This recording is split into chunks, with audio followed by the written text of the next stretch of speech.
You're unmuted.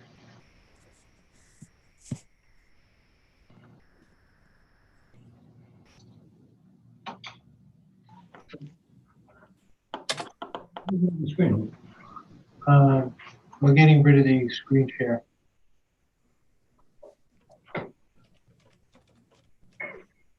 Pardon me.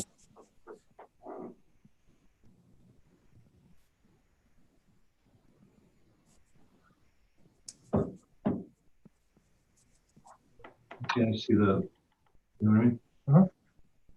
That, yeah. Make it bigger.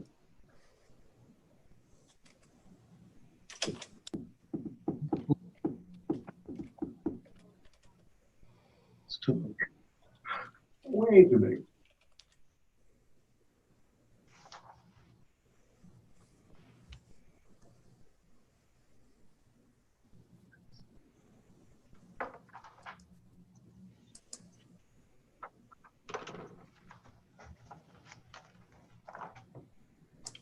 Okay.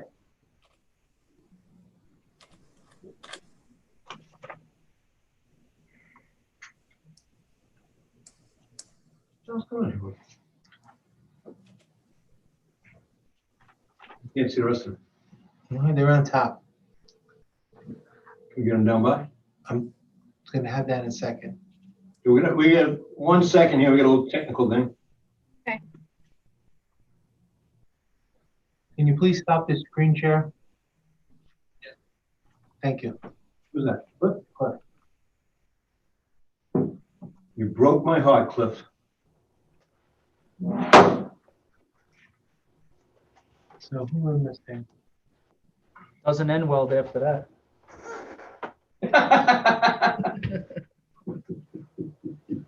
Okay. The gang all here?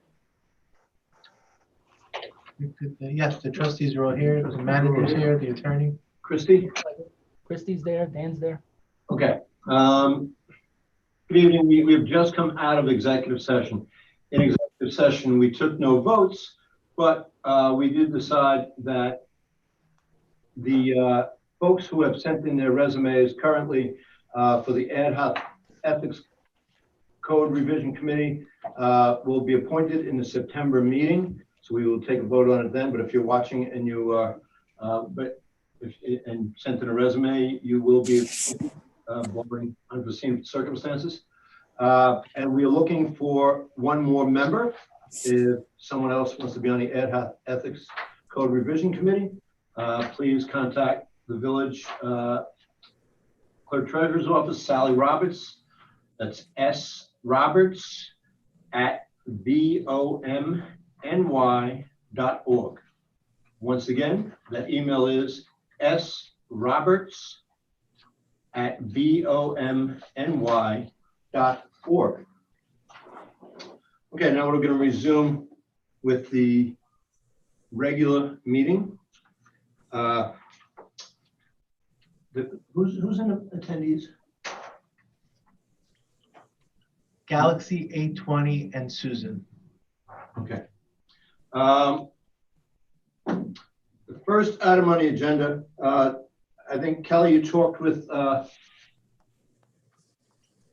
Shannon, and she wants to be held over to September meeting? Yeah, there was some confusion about whether this was on the agenda for tonight or not. And September, she'll have time to prepare. I've told her, we'll try to put her first on the agenda. And she asked how much time she had. I said, there's no limit, but be reasonable. And she laughed. So I think we'll have a good presentation then, and we're good. Okay. I guess we have to decide at the work session to put it on for the regular session, right? I mean, that's probably what we should do. Yeah, it's just, I thought we were going to have her present at the work session. No, I just we hadn't discussed it and I didn't want to drop it. So that's why. Yeah, absolutely. Well, So is 5 o'clock okay with everybody still? Next to her come to the work session? Yeah. Yeah, I mean, is it easier for her to come to a regular session? I mean, I think she's back at her office. I don't care. Just I don't know. I know that 5 works for her. If the consensus is we should change her and put her on the regular meeting, I'll reach out. No, I want to have a discussion about what we're actually going to do. Good, thanks. And, before we, I mean, I want to do it, but Yeah. I want to know what the parameters are here. Yep. I think one thing that we should do is reference the resolutions for both the St. Patrick's Day parades and the fire parades, because there's we kind of have a formula there where we know what the village does and we know what the organizations do, and that might be a good way of making sure that we're treating everybody fairly. Well, yeah, what I also want to talk about is, usually it's the parades have a committee that does most of the organizing and reaching out. I just want to make sure that is all in place. Yes. Okay. Is it possible to get you to speak closer to the microphone?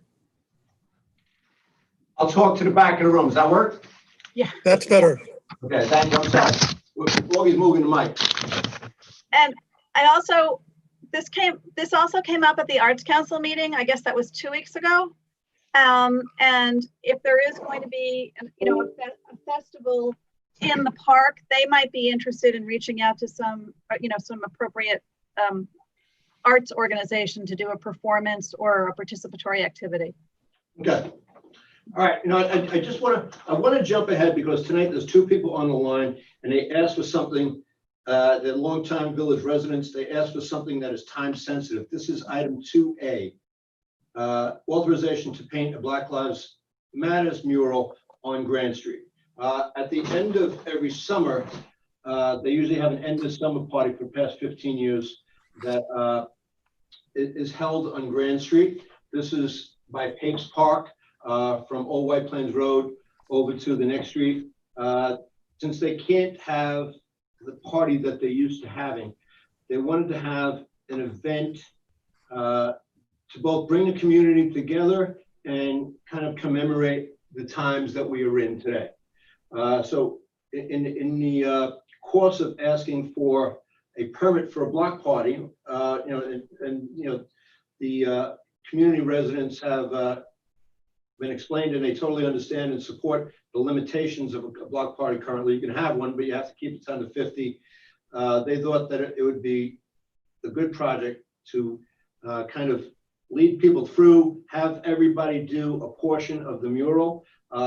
This is Miss Lavette Allen and Jared Winchester, who have been approaching us about this, and they want to do the party on September 26th with a rain date of September 27th. We should leave it up to them and the village staff about where on the block would be the best area to paint. But Jerry, I think rightly so, said that since they were going to be talking about painting a village street, that this should be something that the Board of Trustees should weigh in on. And I think it's a great idea. Mm-hmm. Was it the street? Grand Street. Was the street? The street from Old White Plains Road, the Grand, you know where Papes Park is there? Yep. It's that street. Okay, to pay the entire street. Okay. Spur. I forget the next street. If you go down that street, keep going, you run into where Jerry lives. Avalon. The Avalon, yeah. Mhm. And that is the street where they have historically had the end of summer party and the July 4th party. So that actual street between Old White Plains Road and Grand Street is Madison. Madison, yes. I'm Madison. sorry. I drew a blank there for a minute. So what's exactly required from us? It's just the permission to allow them to paint the street. So it's kind of authorization. It'll be a resolution prepared. Yeah, I wanted to put it on the agenda for the first meeting in September. That's why I wanted to talk about it tonight. Yeah. Okay. Is that okay with everybody? Sure. Yes. Okay. Then we will put this on the agenda for what's the first meeting in September? 14th. We will put this on the agenda for the September 14th meeting. And then our residents can, hold on one second, one of them's texting me. Our residents can go about Jared's correcting me. It's Madison. Thank you. Thank you, Jared. That's why I was asking, because the authority, it says authorization to paint a mural, and now we're talking about the street. So which is the two, or what is it that it's been painted? The agenda talks about a mural. We were just talking about painting the street. No, this is on the street. They'll be painting the mural on the street. Okay. Okay. All right. We can have On Madison Street. on Madison Street. We can have going off, write up a resolution. Mhm. Does that give them enough time? Yes, we talked about it. They thought that would be fine. Okay. Okay. Okay. Thank you all very much. Jerry, thank you for Yeah. helping me with this. Sure. My pleasure. Thank you. Now let's get back to the yellow, back to the, we're not going to talk about the comprehensive plan tonight, right? No. I think we need to make a date to have a special meeting about it. Let me look it up. Yeah.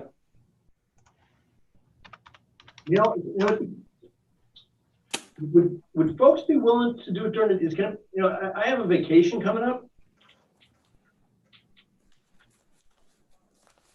Want to do it during the day?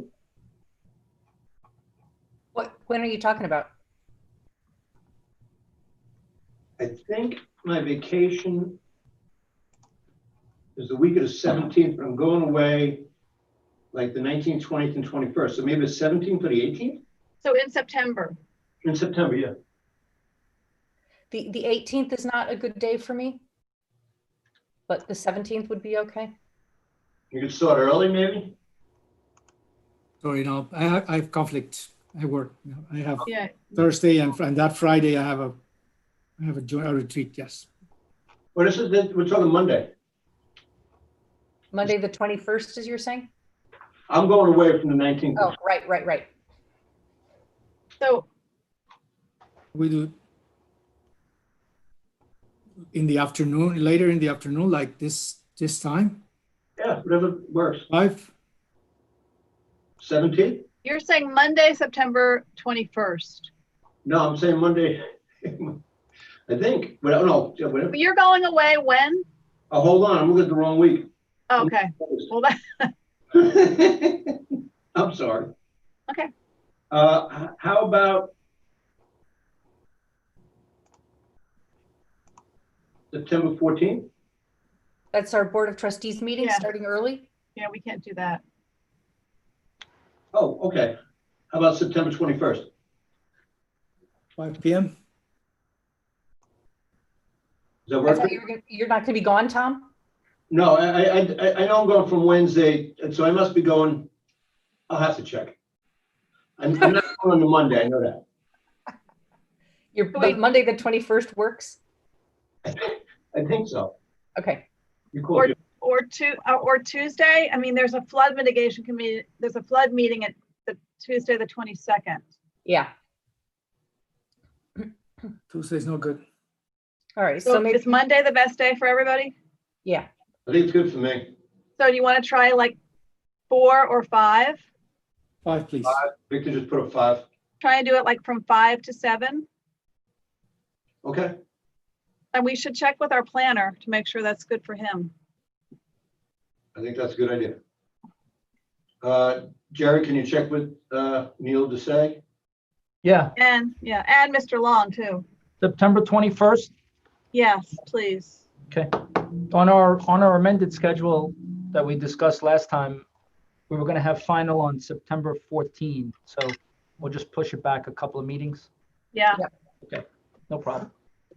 Yeah, I'm going away the 23rd to the 25th. Okay, I'm fine. The 23rd to the 25th, Fine. I just found out when I'm going away. but you're home on Monday, the 21st. Okay. Okay. And I'm off that week, so. Okay. Okay. 5 to 7 p.m. And I'll talk to Neil and William. Great. Okay.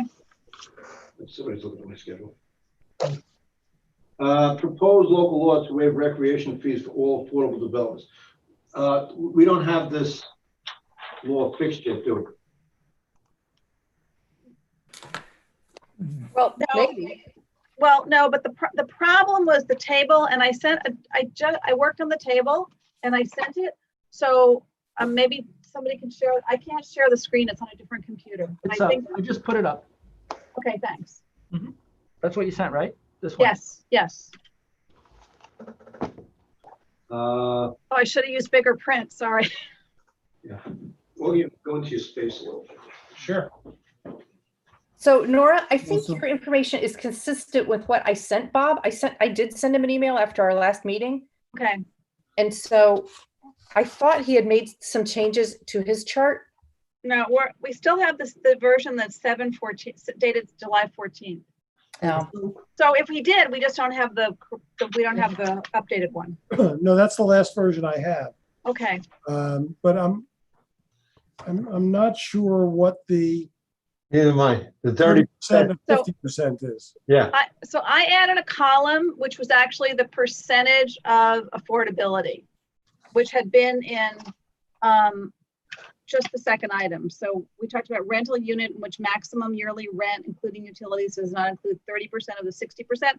So I was trying to figure out how we got to the formulas of you pay 75% of the fee or 50% of the fee or 25% of the fee or 0% of the fee. And I'm not sure I have it right. I was just trying to get a framework that got us to those graduated percentages. I think, Nora, if you took out, from my point of view, if you took out the 30% of and just said 80%, 75, 60%, 50, 50%, 25, and 40% or below, 0.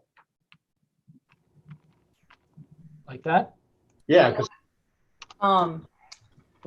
do you know what I mean? No, I'm not following that, but I'm sorry. Maybe I'm missing something. Okay, I mean, so No. we have to figure out what the percentage of AMI is being paid. right. So we were trying to figure out which was the deepest one. And I also, as an aside, it doesn't matter whether it's rental or whether it's for sale, because it's only going to be at the initial phase. So it would be the same percentages.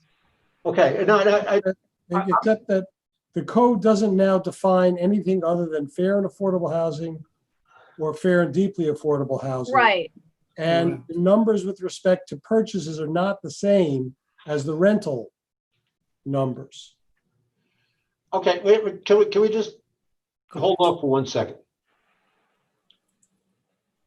What this all has to do with, right, is all affordable units in a building with all affordable units. So if the builder decides that it's all going to be 80%, right, then he pays 75% of the fee. Right. If he has a Yes. mix of it, depending upon the mix, he pays that per unit. Yes. Right. So I don't, the 30% of is what's really confusing here. From the degree of affordability, if you call that percentage of AMI, Because that's how, Mayor, that's how we define affordability. 30% of 80% of AMI is what makes it affordable. And 30% of 50% of AMI makes it deeply affordable. well, what do you mean 30% of what?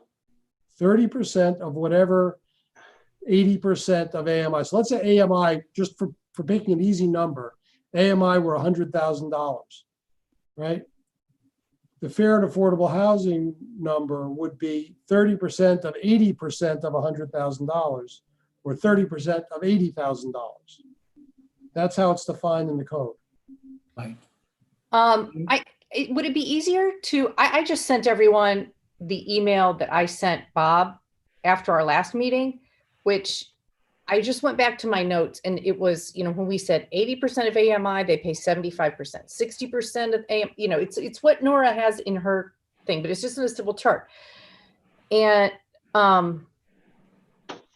I think it is confusing to say 30% of 80%. Yes. Can we instead use language like, I know that when they market the units, the maximum income is 80% of AMI. And when they market the units to another level, it's 60% AMI. They're marketing to that segment. People have, 60% AMI. And then they market to, fair and deeply affordable, 40% AMI. Right. So can we Right. describe it in those terms instead of a percent of a percent? Right. You could, but then you would be, either you have to redo how you define what a fair and affordable housing unit, or you're going to have a difference between what qualifies as a fair and affordable housing unit and what gets you relief from the recreation fee.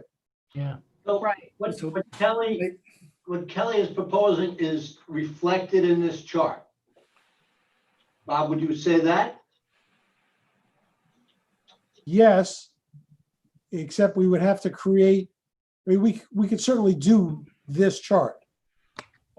It doesn't address rental, sale units. But we can certainly do this, just like I created, you see how the chart in the draft law, the first category is fair and affordable rental housing unit, because that's defined. We know what that is under the code. The 30% of 50% of 60% is not in the code as a definition. So we had to spell that out. Yeah. We could spell out another one that says 30% of 50%. Well, hold on, what's a fair and deeply affordable? Fair and deeply affordable is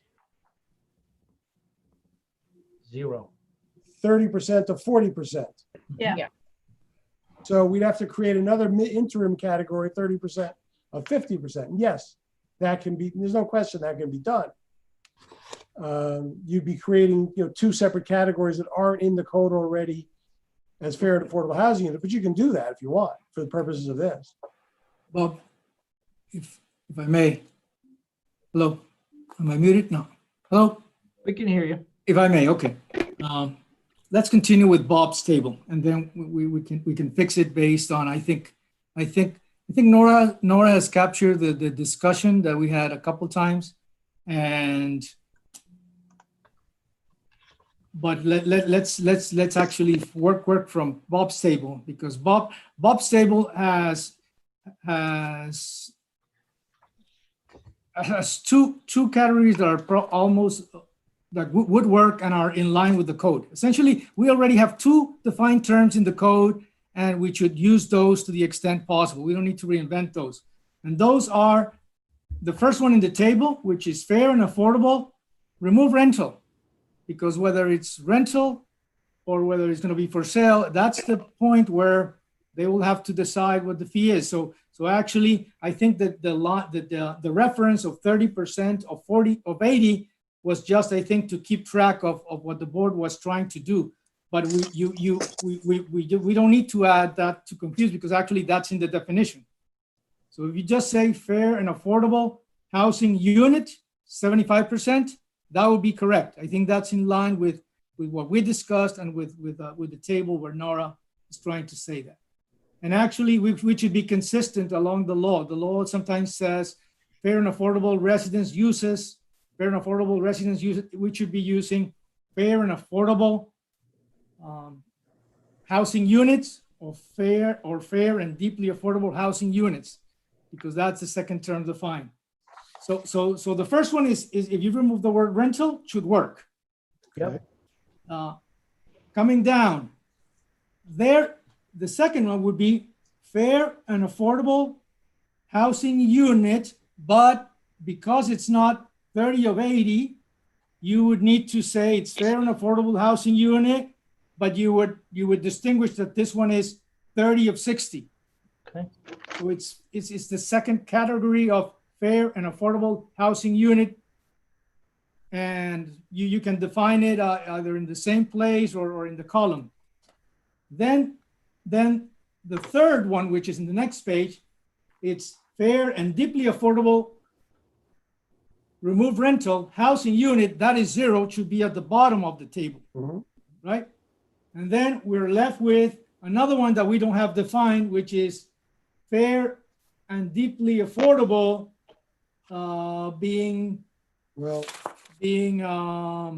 30 or 50, I would say, and then that one pays 25.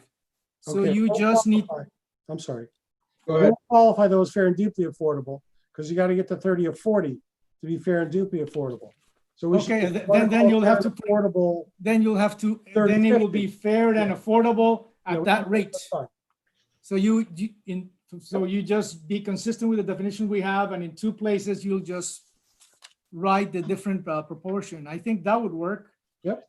And make it in section 1 and section 2 that we're talking about fair and affordable Bob, housing units, because we have families, we have a lot of definitions. Bob, Okay. can That captures it. have this on a work session for September, and we'll also put it on to schedule a public hearing at the Yeah. meeting. Okay. I'll do so- it. Does that, The only problem with that is that with regard to a sale unit, right? Fair and affordable housing, a fair and affordable housing unit and a fair and deeply affordable housing unit are defined exactly the same. You're right. 2.5% of 80, 2.5 80. times Right. 80%. So Okay. what applies? so why don't we add a category for sale then? Because it only matters in the very beginning. It wouldn't matter if the unit is re-rented or resold. So should we have separate categories for rental and then for sale? Sales. Yeah. We have to. Why would we be waiving the fees if it was for sale?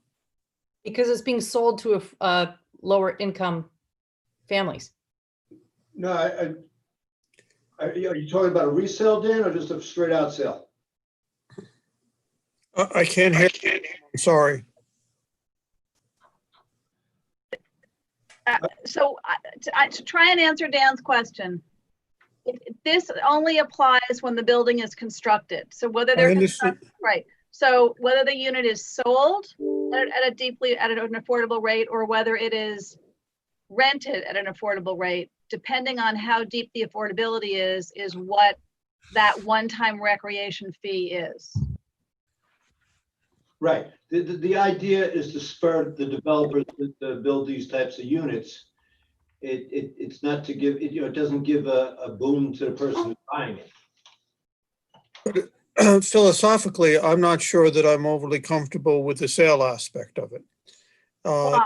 The rental aspect usually connotes a higher turnover, which keeps deeply affordable units, more available to the public.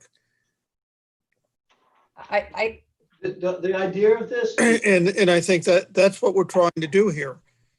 what we're trying to do is to spur the development of these units so that Tom, you either got to speak louder or go closer. I'm sorry, I'm not hearing you. The idea behind it is to spur development of these units so that it would be more attractive to a developer. This isn't about, the poor person buying a home. We want to have these homes available for poor people to buy, for people.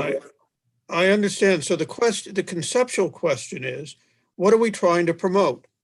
We're trying to promote the building of all affordable units. If we're trying to promote building of all affordable units, and I'm on the end of the scale of the deeply affordable units, I'm more concerned about having them built for rental than for sale. That takes them out of the deeply affordable units very quickly. How does that take them out of deeply affordable units? I mean, I think the sale of affordable housing is a really underserved market. I mean, and if we can find a way for people to get into homes that they own, I think that's, it's great. I think that's a point well taken, Kelly. I think that it's been very hard for people of limited means to buy homes and to develop equity and then to have equity to pass upon to future generations, which is how the middle class got built in this country. Yep. We had laws for years and years that wouldn't allow banks to loan to certain people. in neighborhoods to get loans to certain people. So people went hundreds of years without the ability to build up equity. I think that, you know, I don't want to just limit it to rentals, because then you're telling, you know, a whole segment of population that they're not going to have the ability to have that American dream, which is to have a home and to have something that you can call yours. And when you have something that's yours and you own it, it promotes better citizenship, and it promotes taking care of the community better. And you feel more a part of the community, especially in the suburbs, where, you know, the whole, you know, the whole, you know, goal to be a homeowner. You know, I've talked to many kids over the years who were embarrassed to bring friends home to their homes because they were renting and they didn't own a home, because that's the goal around here, right? It connotes something else around here when you're renting. We have a table for rental that I think we all agree on. Mhm. Then we will have to craft a law for discussion. Unfortunately, we didn't discuss the two pieces sufficiently earlier. We would need to come up with a table for sales. And I would start, I don't know why do we have exactly the same 2.5 of 80% for both, if we really wanted to distinguish them. So that requires a little bit of research, how to develop that table. Well, I think realistically, there aren't sales of homes going to people making less than 80% AMI. It just doesn't happen. Well, maybe not in Westchester. No, you couldn't come near buying a house for that around here, or an apartment or anything. Right. So it's a very tiny, limited market. And if someone wanted to build a housing complex that had all purchasable, fair and affordable units in it, I don't know why we would discourage that by not giving them the break on the recreation fund fee. And it's not giving them the break. It's giving the The developer developer. to incentivize. That's what I said. Discourage someone who wants to build this. And I don't know why we would try and penalize people from owning homes. I just think we need to Good figure points. out how to describe what Disincentive. that breakdown is going to be. Because we figured it out for rental, but we haven't figured it out for sales. Why can't it be the same? If you were selling to the 80 to the deepest affordable housing, then I guess I wouldn't be objecting. But beyond that, it's an incentive that I don't think that we need to do. I think the real incentive is to try and reach out to encourage, you know, to a area that is not well funded. So if you're talking about a fee that has to be paid, which is the incentive for the developer to do something, then you should be doing it for what the area that you are most concerned about. And if you're saying you can, you know, you don't care, then I have a problem. No, wait up. I'm here and I proposed this law because I care deeply. So to say, I'm sorry, Tom, I can't hear you. I'm sorry, I can't. say somebody doesn't care is an absurdity, and it's a red herring. And I really take umbrage at that. You know, somebody making $75,000, a single mother with 2 children, would be in the 80%. Try living around here with 2 kids for $75,000. So I think what we have to figure, I think to Dan's point, we have graduated we've incentivized the most deeply affordable. I think what we need to figure out is, and Victor's correct, we have the same degree of affordability, 2 times 80% of AMI for the sales price. That's the original sales price. That would also be a subsequent sales price. So it would be factored in the sale. So if you buy one of these units, you're not going to build the kind of equity that you would build if you just bought a house with none of these constraints or controls. So we have to figure out how to equate the sale price within this same kind of a schedule that we've done. And I don't, Why not just make it the same? No, I think there's a distinction in the code that may help us. You see, the distinction is, the proportion is the same, 2.5, 2.2 times 5 2.5 times. times of 80. But the difference is what type of family it applies to, because there is a definition in the first one, in fair and affordable, it's a fair and affordable family. And in the second one, it is a fair and deeply affordable housing family. And those definitions are different. yeah, I think what we're trying to get to is that the incentive should go to the to any unit sold deeply fair and deeply affordable housing, because the definition is different in how the families are defined, and that's where the distinction is. Now I see it. One really takes into account what the family is making versus the other one. There's a distinction. And if I remember correctly, Greg was following this from Westchester, and he did a little bit of work engineering. So I think that's where the distinction comes in. So they are really different with the same proportion. So it is the deeply affordable that I think is That's what we're looking for.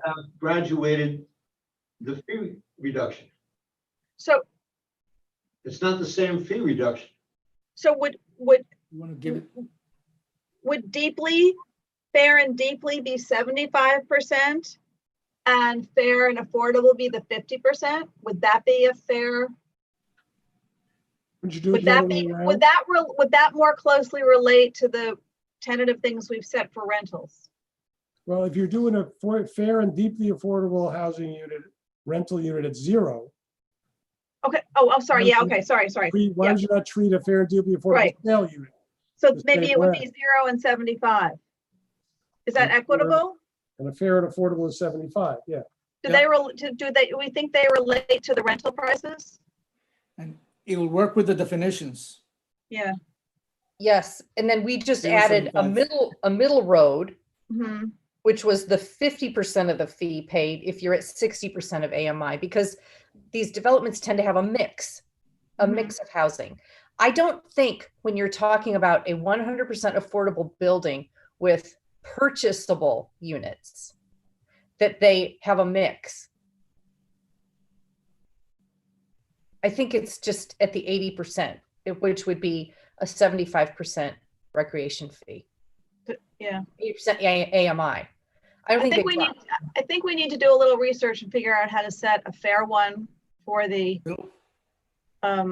sale price that correlates with what we've figured out for the rentals. So how about, 50% and 75%? Well, 75% and 0 would correlate to the definitions of fair and affordable housing Yeah, and fair and deeply affordable Okay. housing and family. it's really an incentive. Yeah, so Yeah. the whole point of this is to Okay. incentivize. Correct. I can go with that. Bob, can you get that ready for next meeting? Sure. And then for the sale units, we're really only incentivizing the very deeply affordable ones. We're not incentivizing. No, we're doing 75% and 0. we're just Right, but I mean, we're not doing the ones that are at like a 50%. No, that's right. no. We're skipping them for whatever reason. I Yeah. think that would get very complicated definitionally if we tried to do that. Okay, so Okay. if you're building all affordable and they're at 80% AMI, you get a 75%, you pay 75%. No, I think what Victor said is, it's not just the AMI. Our two definitions for sale units have to do with the financial qualifications for the families. Right. Okay, so you want to do 75% and 0% qualifications. Victor, you saying yes? Yeah, that's how, and even Bob, I think that's what Bob is saying. It just follows the code. And then you could probably do 2 tables, maybe look straight out. Yeah, I'll look at it, see which makes it clearer. Okay. At least we have some consensus. Thanks. Right. Okay. Next item, formation of a committee to study year-round recreation in the village. Kelly? Sure. This is what the ad hoc tennis committee recommended, that we get on this and try to study whether the courts should be moved, whether we should include something like an indoor soccer field or a playing field for another sport.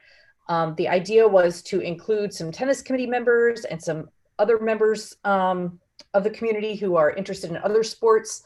This is to investigate where and how to go about recommending that the village, put out an RFP or, consider having something like this as a resource for both recreation year round and for revenue. I think this is definitely a topic we need to discuss, but I'm wondering why we don't ask the Rec and Parks Committee to talk about that. Well, I think we're trying to just have a very focused, separate committee, and I think members of the Rec and Park Committee who want to participate on that should be encouraged to apply and be part of that separate ad hoc committee.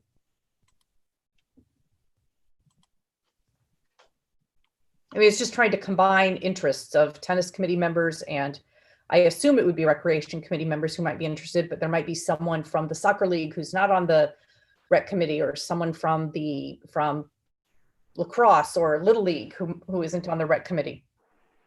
Or a senior citizen who has different. Well, I think if we're going to do this, we really need to make sure that the Recreation and Parks Committee has input. Yeah. Has There's some, I think there's a strong, whatever the case, it has to be a strong link with the rec committee, or have it as sub, because of all the work that kind of coordinates through there. I know. Having the two going separate could really, No, I don't think they should go separate. I think we should have members of the rec committee who want to serve on this be involved. I think, this is, we Right. ended the tennis committee meeting work, and their, desire was to continue on this route and add more voices to the discussion. So, but to do that, I think we need a separate ad hoc committee that can take what the tennis committee studied and what they learned and move on with it. Because they did get information about multi-sport indoor facilities. So maybe it needs to be a combination of some of the members from the ad hoc tennis committee, some of the members from the Rec and Parks Commission, and then just some members from diverse parts of the community. Yep. Get a little wider group. Yep. That's who I imagine would How be. many members were on the tennis committee ultimately? It was like 7, 9. I think it was 9. 9. So if we had 2 from tennis, 2 from rec, and 3 from the rest of the 3 from the rest of the 3 or 5 from the rest of the committee.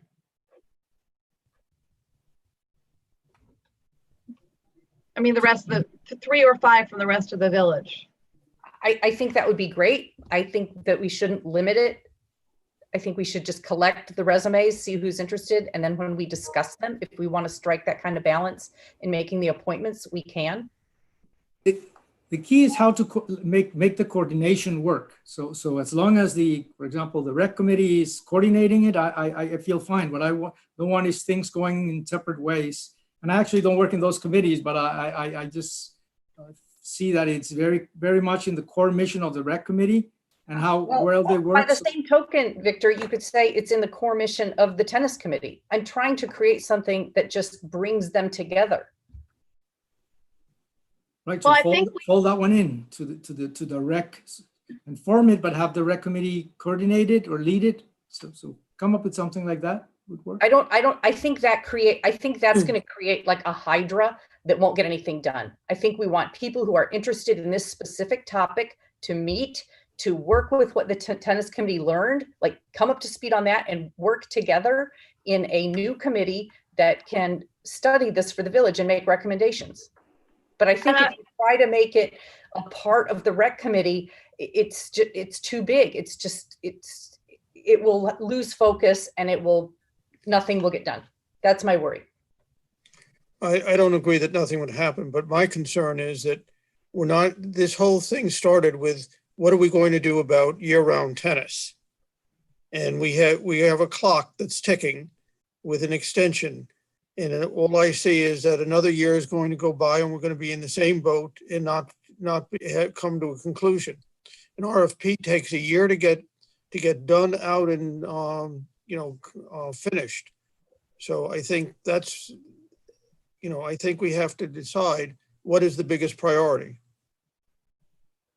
To Kelly's point, this is about having a wider ranging discussion with people in the community to try and get input. And I don't know why we'd be against that. That seems to me like, what our core mission is here, right?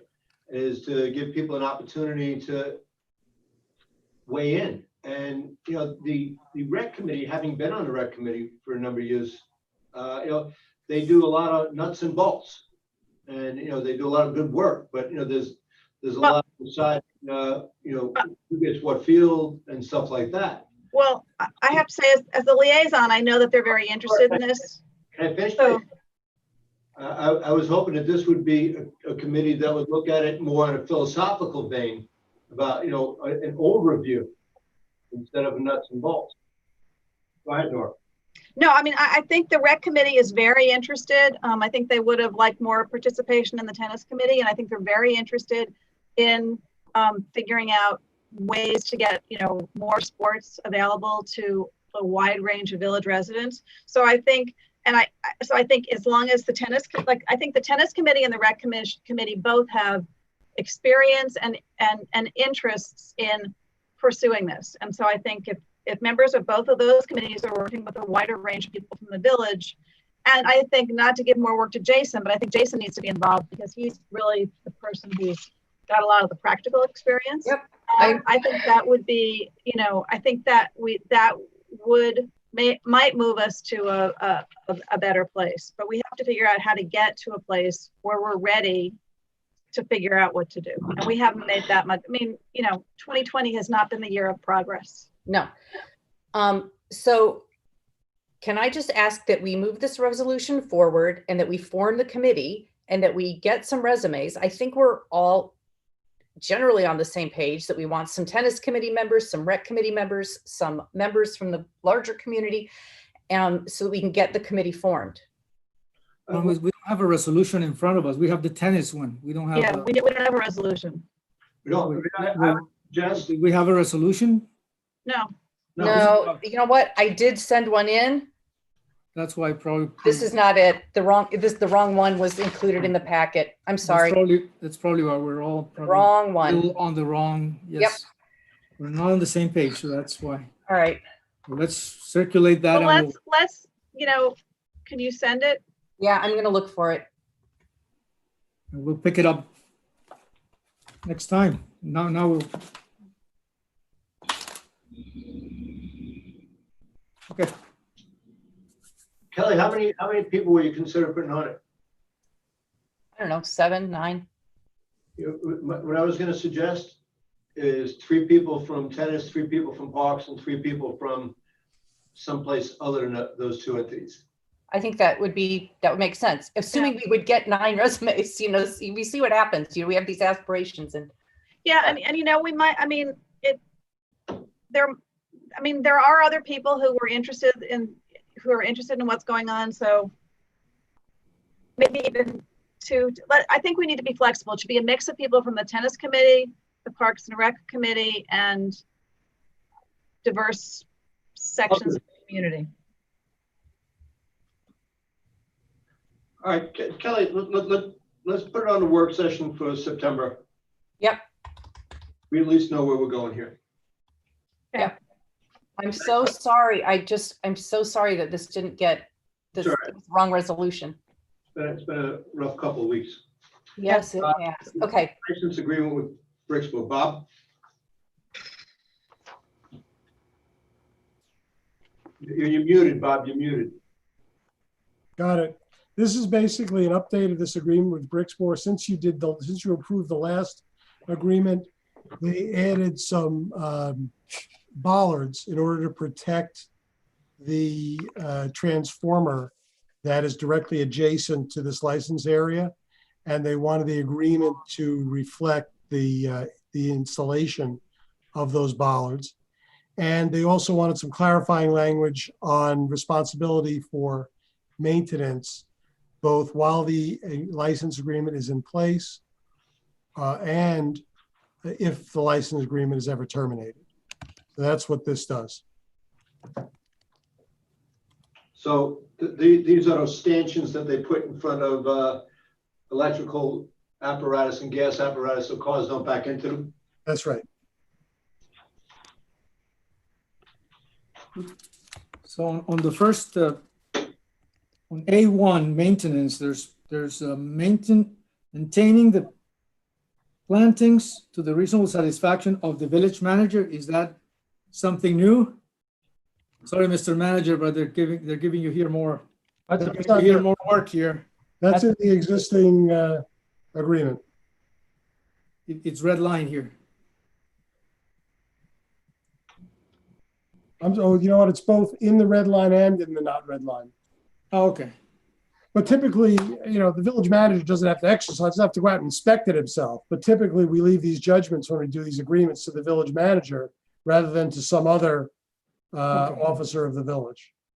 Okay, I just see it. Okay, I see how, now I understand. Okay.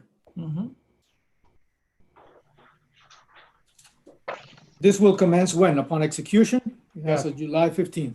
I guess it's. Yes. It was drafted, it was drafted a while ago, but it's because it's been on a couple of agendas, but as of July, as of when it's signed. We'll put the date for when it's signed. Was there the other day? I think the area on the ramp looks clean. We are sure that it's ADA compliant. I put up the guardrail, I saw that. It was, you know, the building inspector and the village engineer Okay. last year said it was fine. Yep. Well, let me Yeah. weigh in on that. I'm not sure that it is, but we'll take it at face value.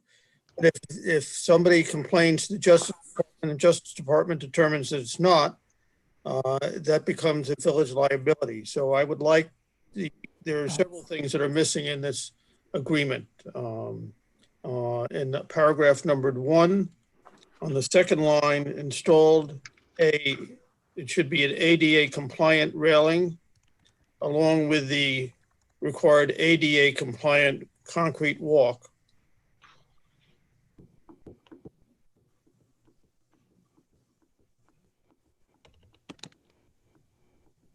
In addition to that,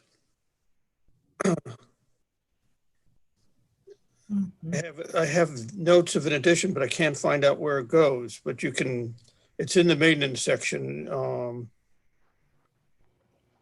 The following should be on a daily basis, remove all debris, keep area free, clear from weeds and in good shape, including I can't remember. Hold on, I'm reading.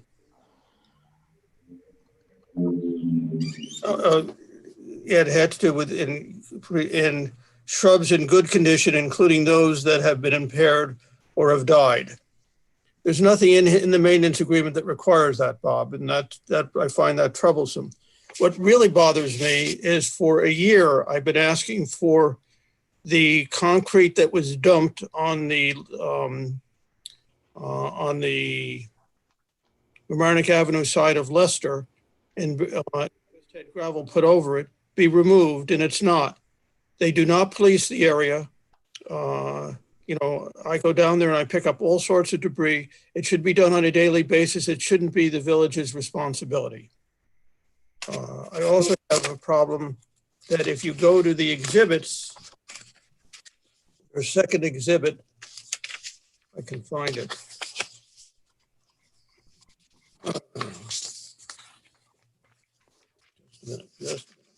Just a minute.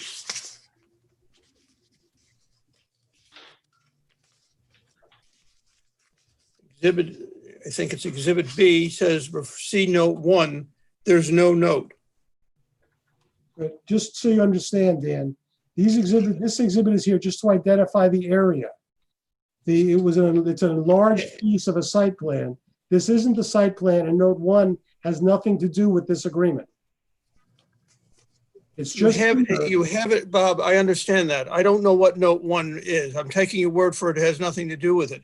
But it's on there, and it's not, the note 1 doesn't show whatever it is. but it doesn't, the exhibit is here merely for the purpose of defining the license area. I Now, understand the second thing I would point out is, do you understand that Brixmor is under no obligation to do this? If the village doesn't give them a license, that doesn't affect their site plan. It also prevents the village from pouring its stormwater into their stormwater system.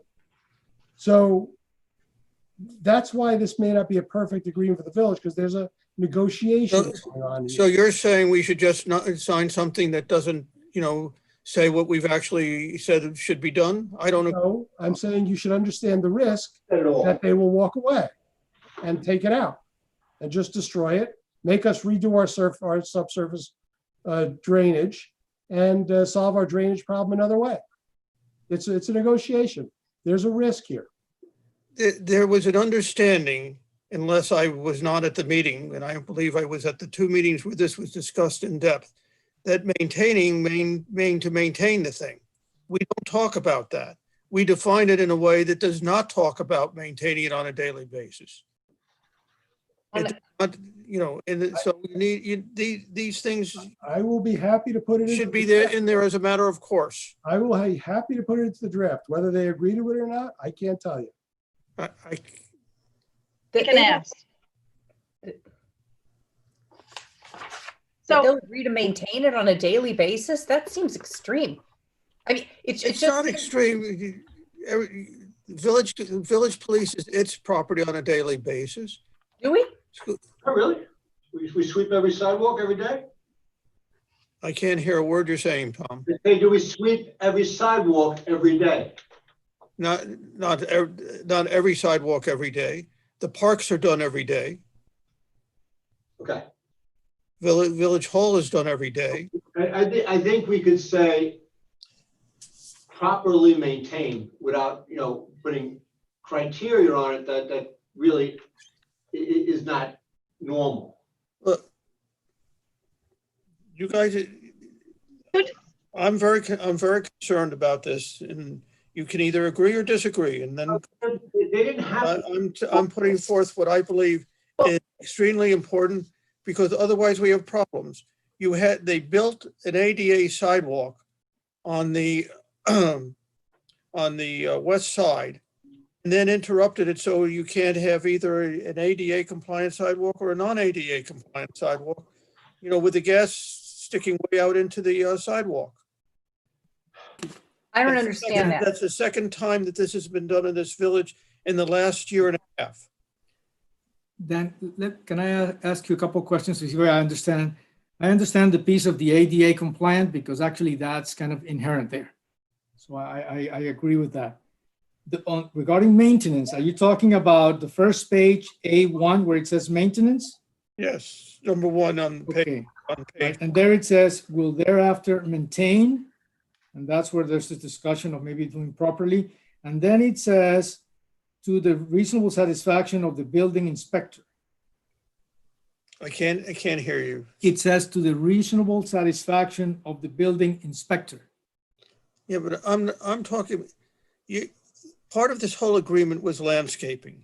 There's nothing in there that requires them to maintain the landscaping, except maybe by somebody construing it to be there. Well, they have to maintain the plantings. And in the first part is to the reasonable satisfaction of the building inspector.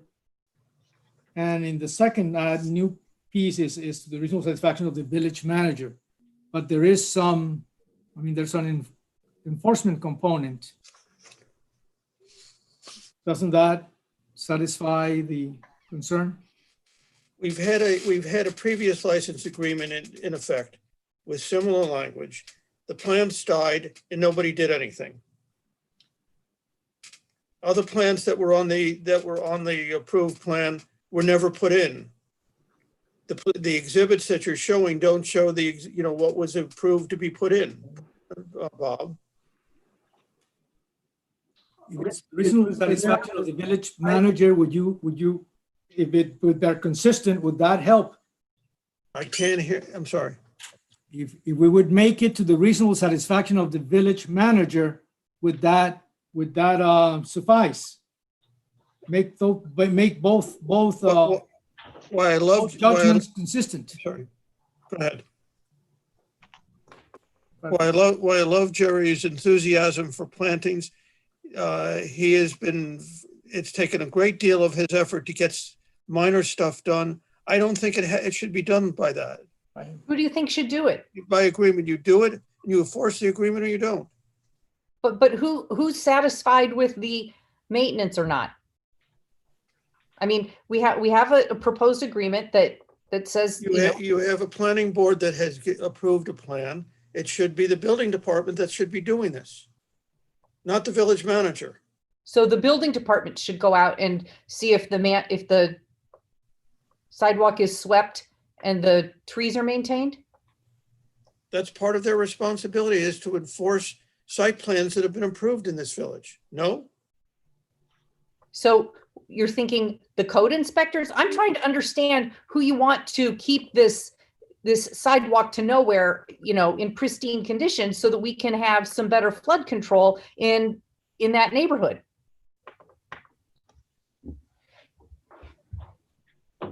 I believe if it were me, I would have the building department be doing it. That's their responsibility.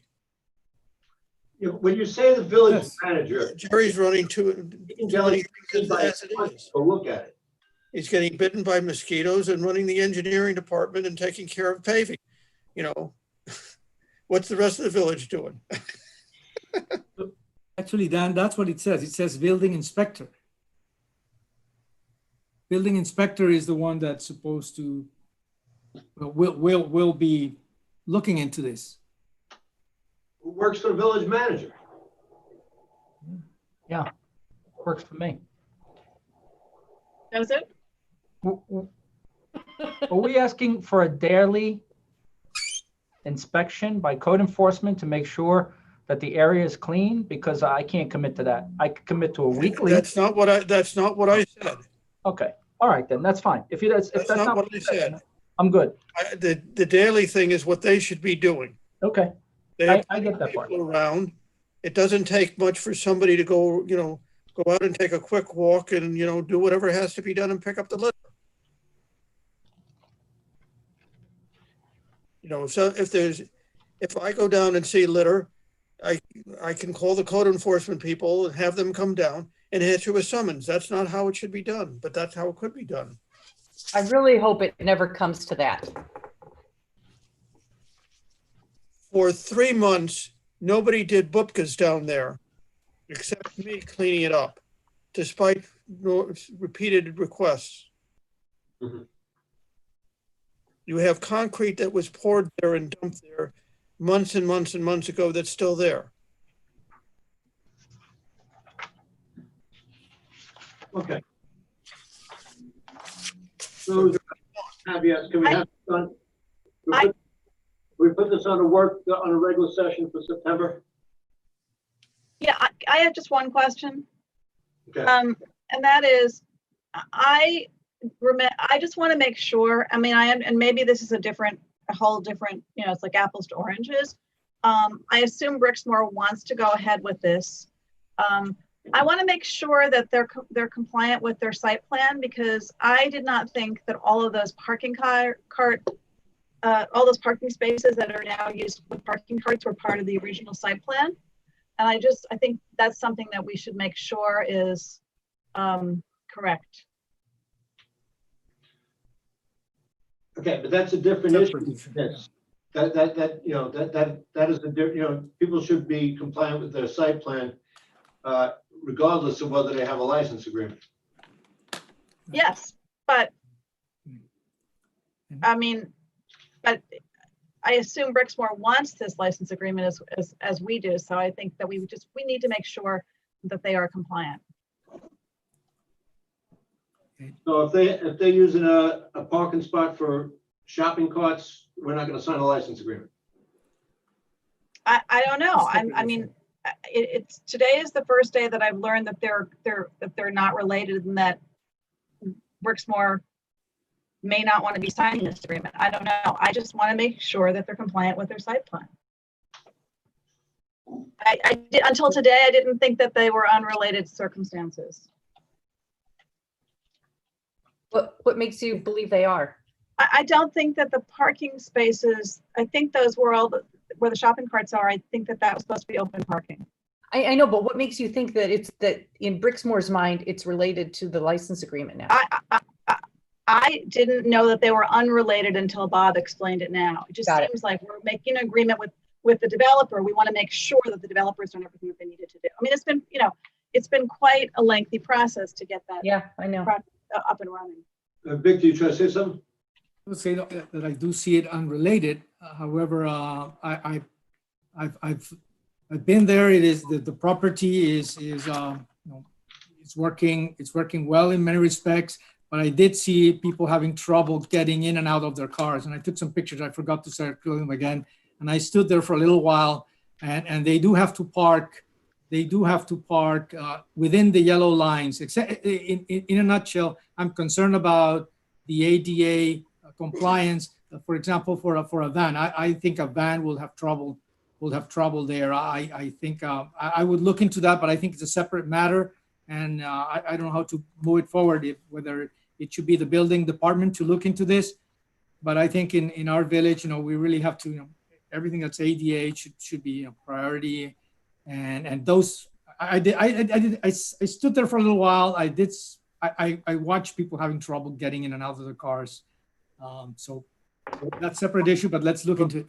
Then we have to check to see if the parking spots are the dimensions that were in the site plan that was approved.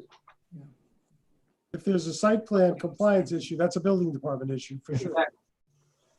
This is a board issue about whether we amend the license agreement.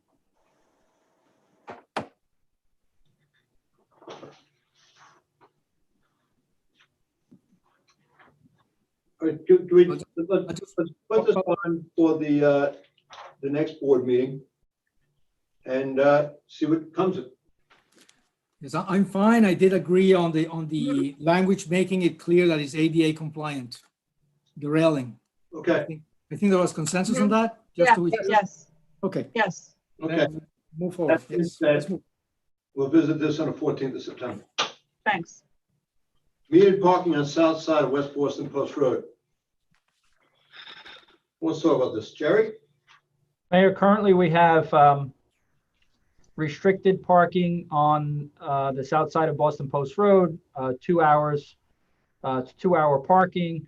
It gets used quite a bit. There are services that we provide to that strip of parking, especially the garbage cans that get full all the time, the parking enforcement that has to go there and do the 2-hour parking and keep checking on that. And so what we discussed internally was to make that metered parking and buy a couple of multi-space meter machines and have that metered parking so that instead of 2-hour parking, people can pay to park there. It is extremely heavily used for park users and beachgoers. And in fact, I have seen multiple times people parking there to avoid parking in Harbor Island Park and offloading beach chairs and coolers and walking into the beach. So I had Tony and Tommy go look at the strip. We can get away. So there's 74 parking spots, 20-foot parking spots that could be created there. We would need to purchase 4 multi-space parking meters. And a rough estimate on revenue would be somewhere between $80,000 and $100,000 a year for the village, which would of course offset taxes and all of the other things that we do with parking. Why would you just do it on the west side and not the east side as well? It seems to All me, they're gonna do is go to the east side, which is already, both sides are totally full. Most Yeah. of the time during daylight hours. so we could, that's fine. My initial thought was because that side supports the businesses on Boston Post Road, and that there's a lot of stop and go traffic on that side. But we could also include that side. There's nothing stopping us from doing that. Absolutely. There are meters up until St. Thomas's on that side. Yeah. Yeah, and then BMW, Toy Box, up to where that garage is that supports that apartment complex, or that complex on Fenimore. There's nothing there. I used to park on the Post Road side a lot when I actually went out and, went more places than I've been going lately. And what I found is that the parking in front of the BMW is very consistent. People are parked there for well over 2 hours. And so the only actual place to park, if you want to not park in a meter, is parking on the side of the Post Road that's actually near the harbor. And if we're trying to drive people away from Mamaroneck Avenue to keep I think it incentivizes people who are willing to park a little farther and walk. It's very hard to park on the business side of the street because there are businesses who just leave cars there all day or for long periods of time. So if we're going to just charge on the park side of it, I think we're going to have to very more carefully monitor that people are only parking for 2 hours to allow people to take advantage of those spaces. If the board is interested in having me work this out, we'll do both sides. No, I get what I think what I'm saying is there's a benefit to getting people off Mamaroneck Avenue by providing less expensive or free parking. So what we might be doing is encouraging people who aren't willing to walk that far to just now park on Mamaroneck Avenue. But what I'm saying is there seems to be higher turnover on the field side than on the business side. And then I will try to park there in the morning and I can't park there and I'll go to a class and then I'll go to the store and I'll come home and 3.5 hours later, I kind of play the game. There's business, there are cars that are parked there for long periods of time. And that could be employees. That can be employees of those businesses also. Right, but it's supposed to be 2 hour parking. So I think the whole goal here is to make the park usable for residents. But I think what you're going to find, Jerry, is on the north side of Boston Post Road, there are a lot of driveways. And, so that's going to lower the number of spots. But that you'll find out. Vic, you wanted to say something? I saw your hand up. Thank you. Yes, just to include a discussion with the rec committee, with Jason. I'm concerned about Little League. Maybe there could be a 2 hour car, depending on the season, on the time. I'm not a user of Little League. I have a beautiful daughter. I don't have the baseball. I do love baseball, but I do see the dropping and picking up, and I'm concerned about the families doing that, but maybe there's a solution that it could be the season, the 2 hours, instead of just derailing the whole thing, that it could be used so that we're friendly to something like that works. I don't think the Little League parents will want there to be meters there. I think they will like to continue to park there for free. Correct. But I know that we give them passes for Harbor Island, to use. I mean, correct. To me, we are squeezed for money, and this is $100,000 a year that we would be walking away from. I don't know how we do that in good conscience with the economic situation that we have now. My only question was, I thought, and I might be dating and aging myself, I thought we had some old multi-space meters kicking around somewhere. Are those no longer around? So we use them for when we changed over Harbor Island to the contact users. Okay. So we have those, and we have three right now that we use for parts, which are kind of we could piece one together, but we would need new ones. In addition to, so if I can add to the Little League, we know when Little League season is, so we can also adjust the timing of when the parking, sometimes I'll go after work, Phyllis Park Road, Phyllis Park parking area, after 6, 7 o'clock, 8 o'clock, it says free parking on the meter. So we can adjust the meters to accommodate that, not have a problem with that. I didn't know they would get the pass. Yeah, but they come in So after. that's why I wanted to consult, because I'm not a user of Little League. Yeah, they also get the pass. I can I tell you, didn't know that. So I have been at Little League games that seemed interminable. They seemed like they was 6 hours. So the They're base- An hour and a half. There've been pretty good games this season. I've watched a couple. I mean, No, it's getting- some of the kids are good. When you're doing 8 and 9-year-olds, you could be there a long time.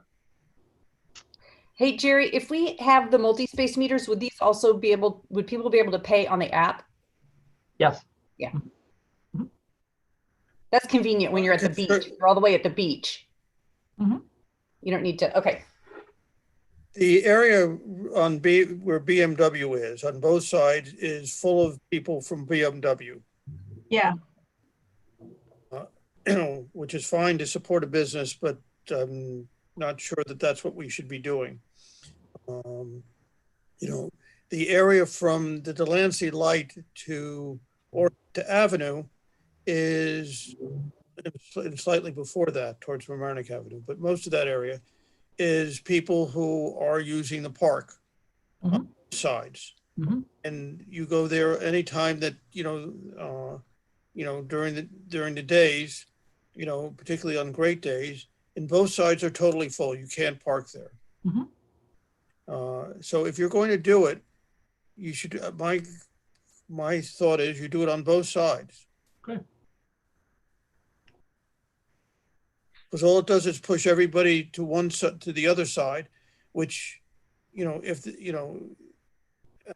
not sure that's fair either. Mhm. I would suggest that we go ahead with the side that we know about right now, and that we then have Tony, look at the other side. I think there are a lot of curb cuts there. I don't think there are as many parking spaces, at least as you move towards Delancey, as you think there are.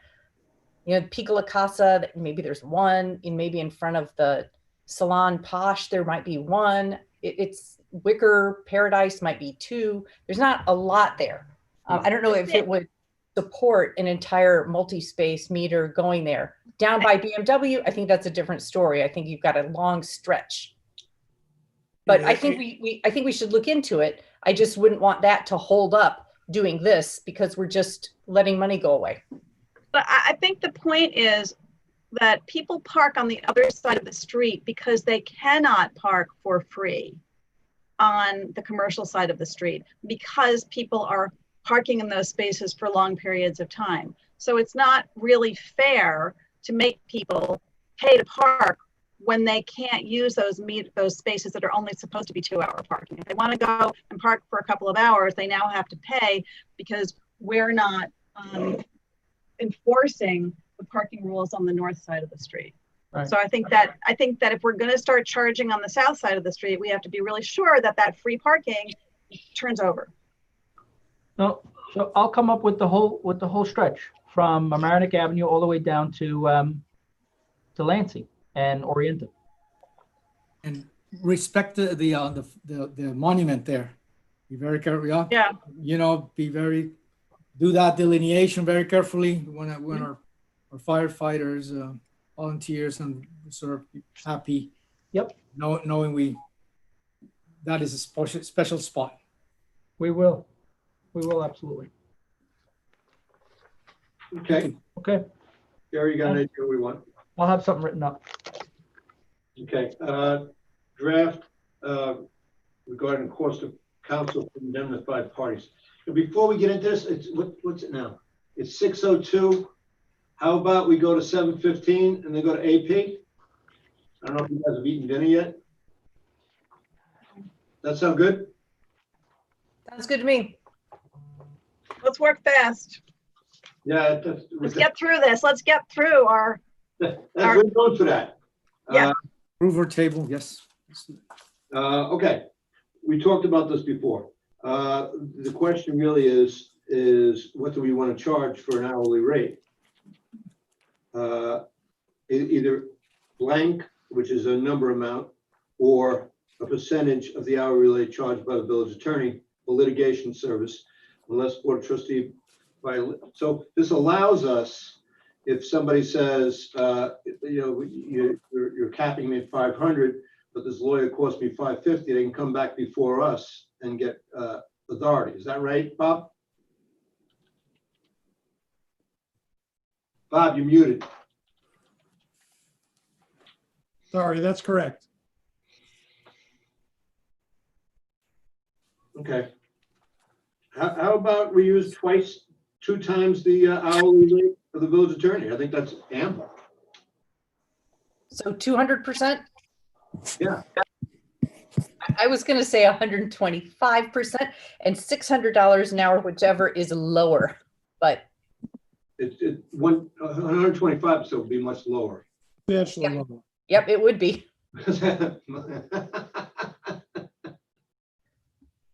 What do you think? I think it should be the lower of a dollar amount or whatever percentage. If you use 200%, you know, say $500, 200%. What's your rate, Bob? The litigation rate is 250.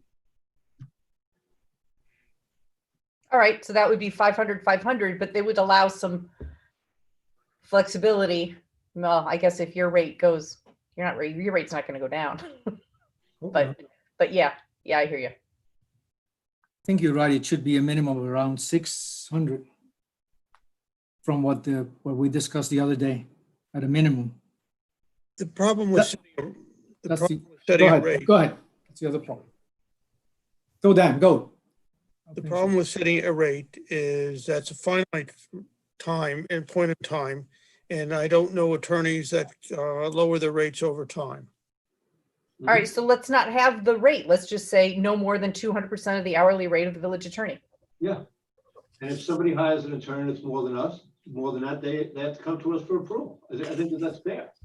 I think this is a way, at least we could have a little bit of some control. So take out the dollar amount. Well, the question is, what dollar amount are you talking about? Bob, your rate that you charge for when they're out of escrow is what? 250, you just said that. The litigation rate is 250. So twice that's 500. No, I heard that. That wasn't my question. My question was, is I saw rates in 400s for that people were being charged. That is that true? That is a rate that's being charged to applicants who are paying the escrow fees that they're paying when they get over 7 hours with regard to particular application. Understand. That rate is $490 for me personally. It's less for, I think it's $400 for Kristen.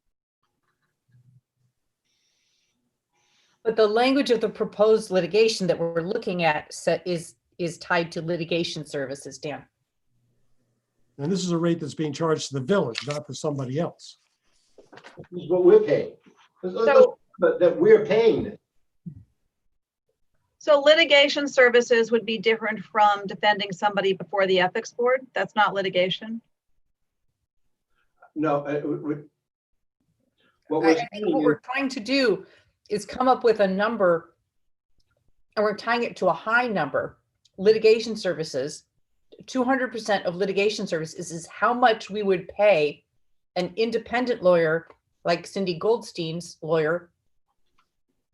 It's how much we're indemnifying. That's what we're talking about.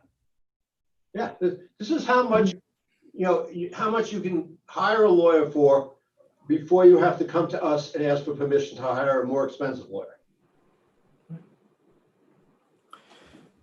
We talk all the time about controlling costs. And right now we have absolutely no control. Absolutely none. If somebody went and hired a lawyer for $1,000 an hour, there's nothing we could do. Nothing.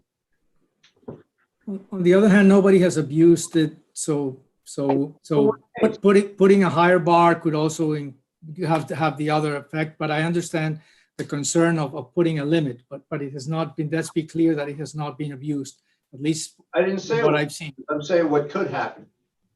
So then, There is but no then bar now. the other problem is, a couple of issues that could come up is, one is the complexity. And at that point, they could come to you. And let's hope this is needed, of course. But to be on the generous side, they need to be 200, 250. How much is 250? 600, 650? What are you talking about? Yeah, he 250 thinks $500 is too low. for certain, in a complex situation, it is. Bob just mentioned it. It is. Then, Fortunately, it doesn't happen, but in a complex situation, it is. Yes. I think a complex situation will, realistically, just mean more hours. We're not capping the number of hours. That's the problem with putting a max, because now it kind of tells the do you tells them how much we can go up. Do you think there should be no max? That doesn't seem to me like something that, Well, it has not been abused. It's a kind of a reasonable standard. It has not been abused, but if you want to put one, it has to be a high one, like 250. That will more or less be with the rates that are now. Victor, we're not saying 250, we're saying twice 250, we're saying 500. 250%. That's what he's saying, Tom, 250%, which would be what? Oh my God. I mean, that's paying a lot of money. How much is that? 250%, so what's 250% of 250? 500, 625, 645. 625. That's too much. That's ridiculous. I think so too. Isn't that the more or less the rate that it's around here? I mean, I'm not making it up. That's the rate around here. It's too, you know, Honestly, if you say that much, you're going to get a guy that's going to charge it. You know, I think that people know that when you're working under the municipality's bill, you got to trim your rates. that's why it hasn't been abused so far. Victor, it's been one time, and it's Twice. cost the village $100,000. Twice or three times in my tenure. This past was cost the village $100,000. So, you know, I want to have some control. That's not control. That's more than that would be in charge now.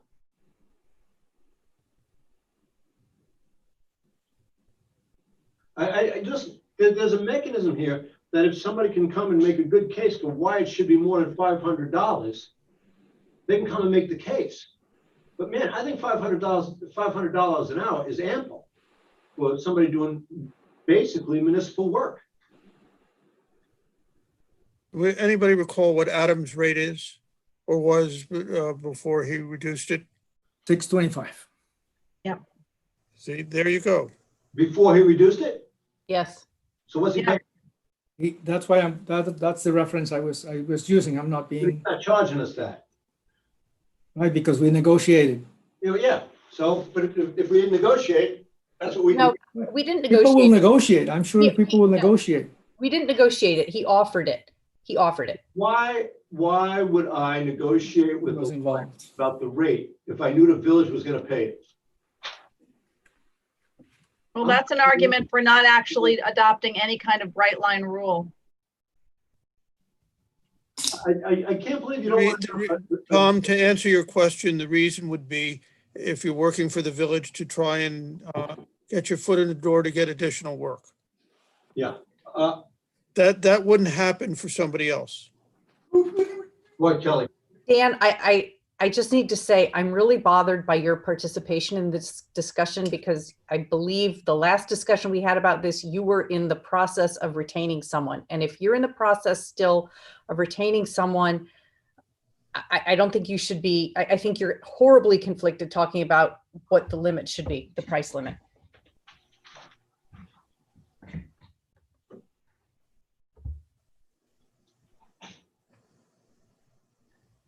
Point.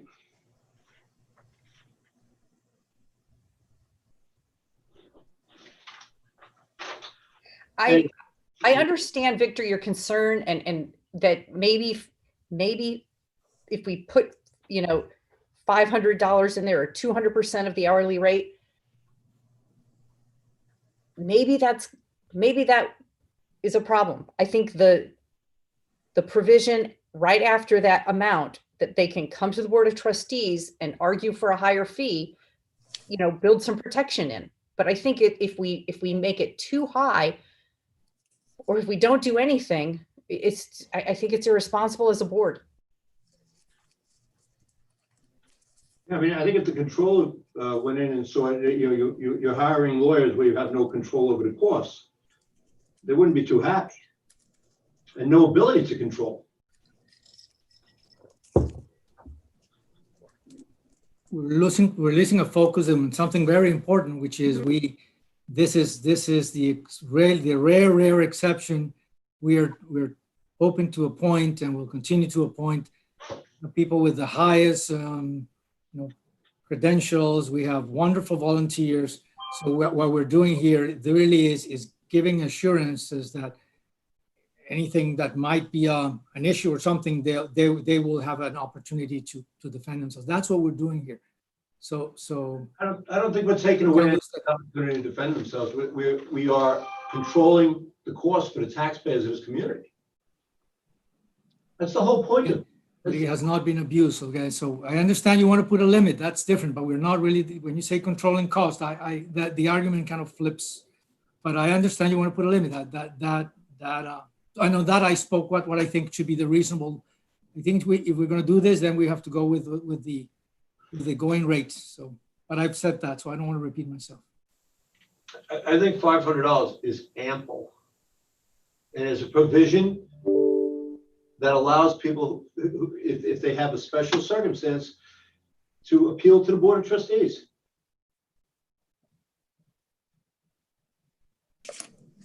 I can't believe we're arguing for higher rates for lawyers.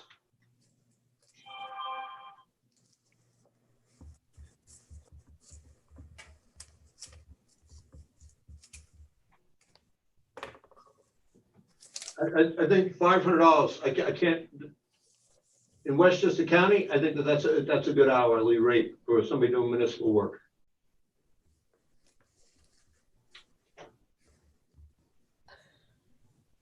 I'm sure Bob would agree. Absolutely. Well, all right. Let's try and split the baby. Why don't we go to 550?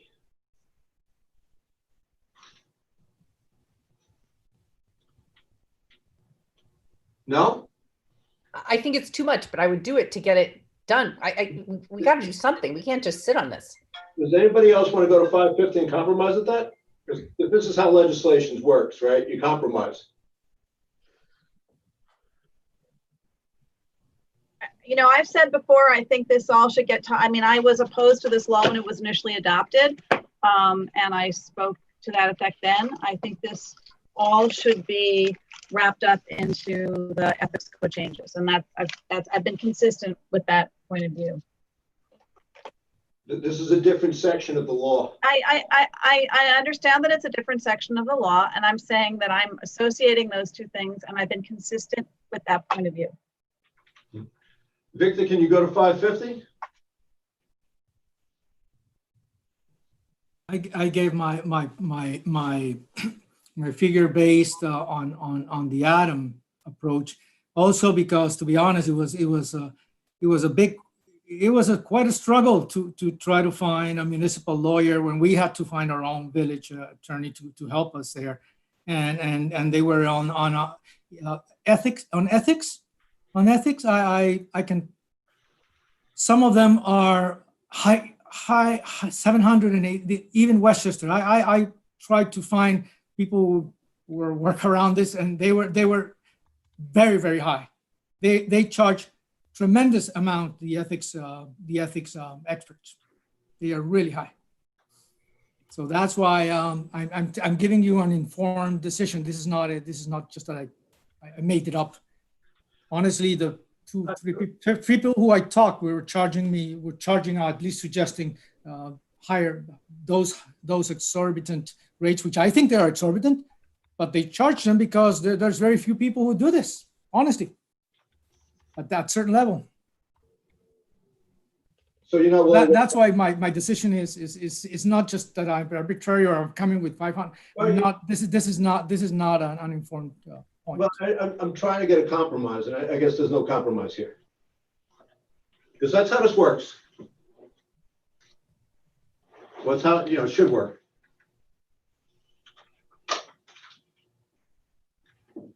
But apparently it's not how it works.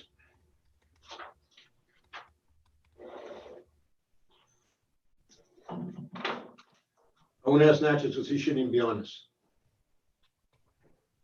Let's go to the next item. You didn't recuse from this.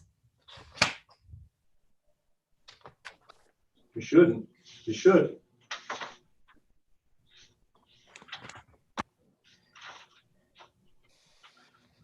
I agree. We're leaving this without a cap.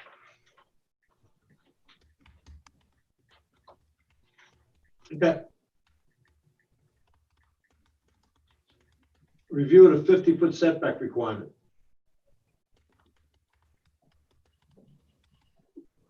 So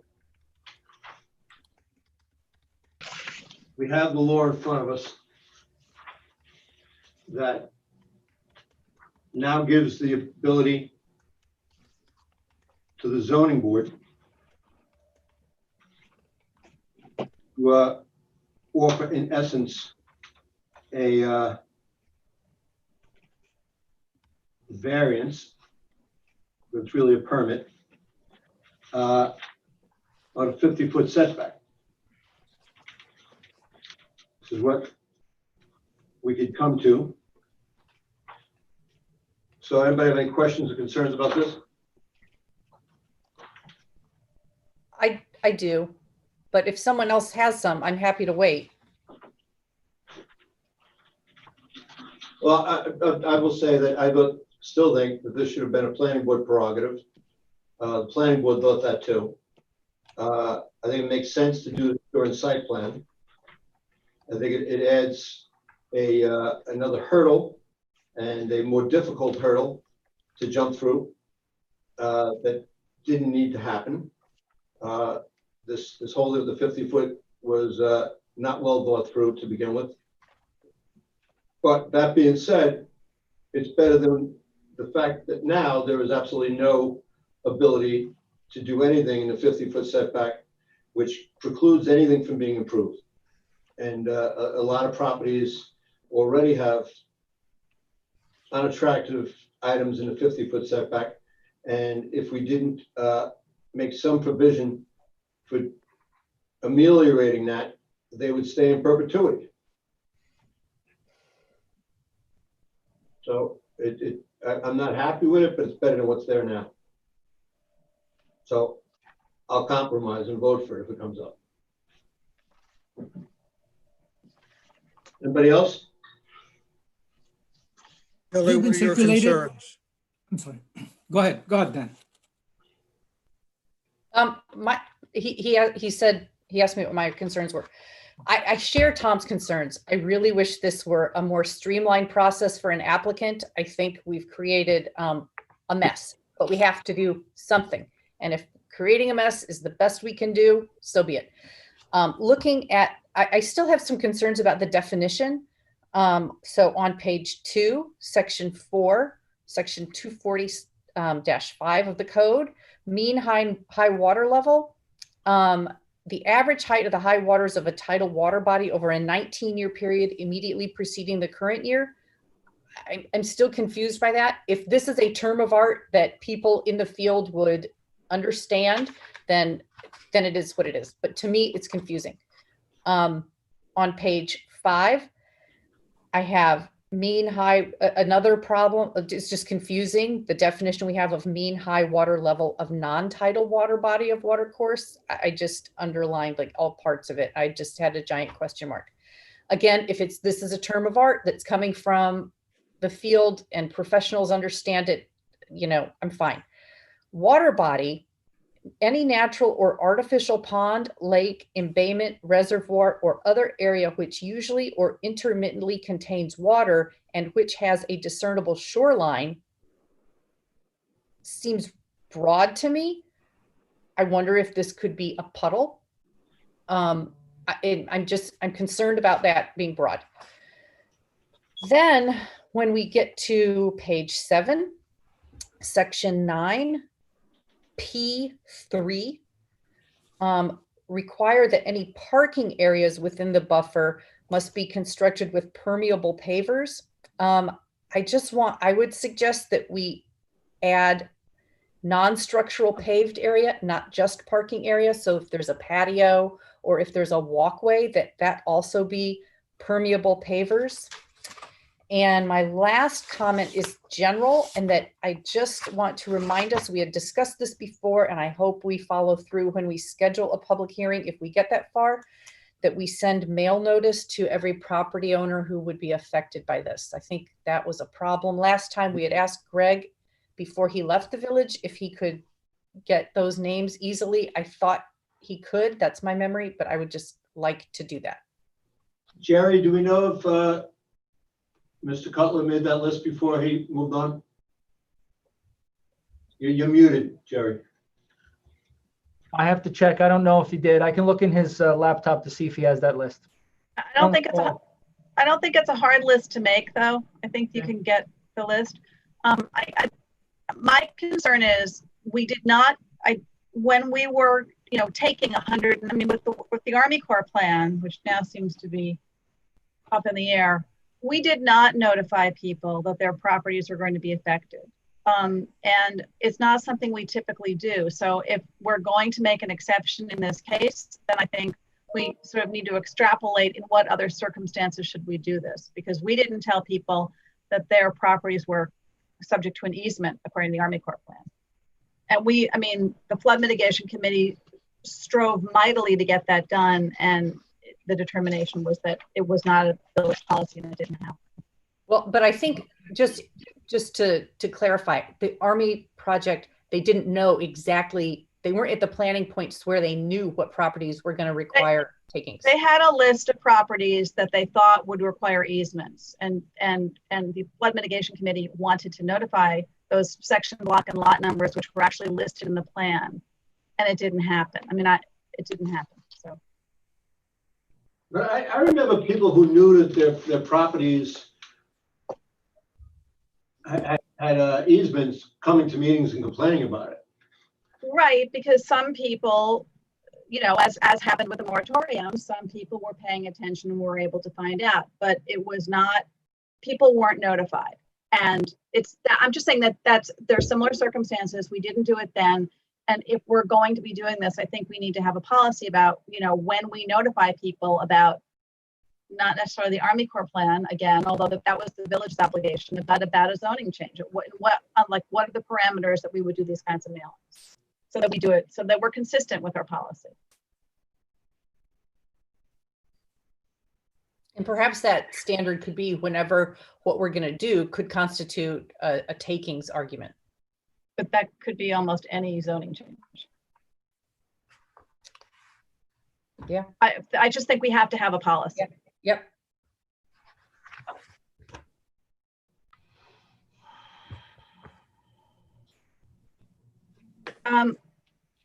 To wait to schedule a public hearing on the law. Well, I guess we should answer Kelly's comments, but do we have to circulate this to boards again? Has this draft been circulated? It's been so long.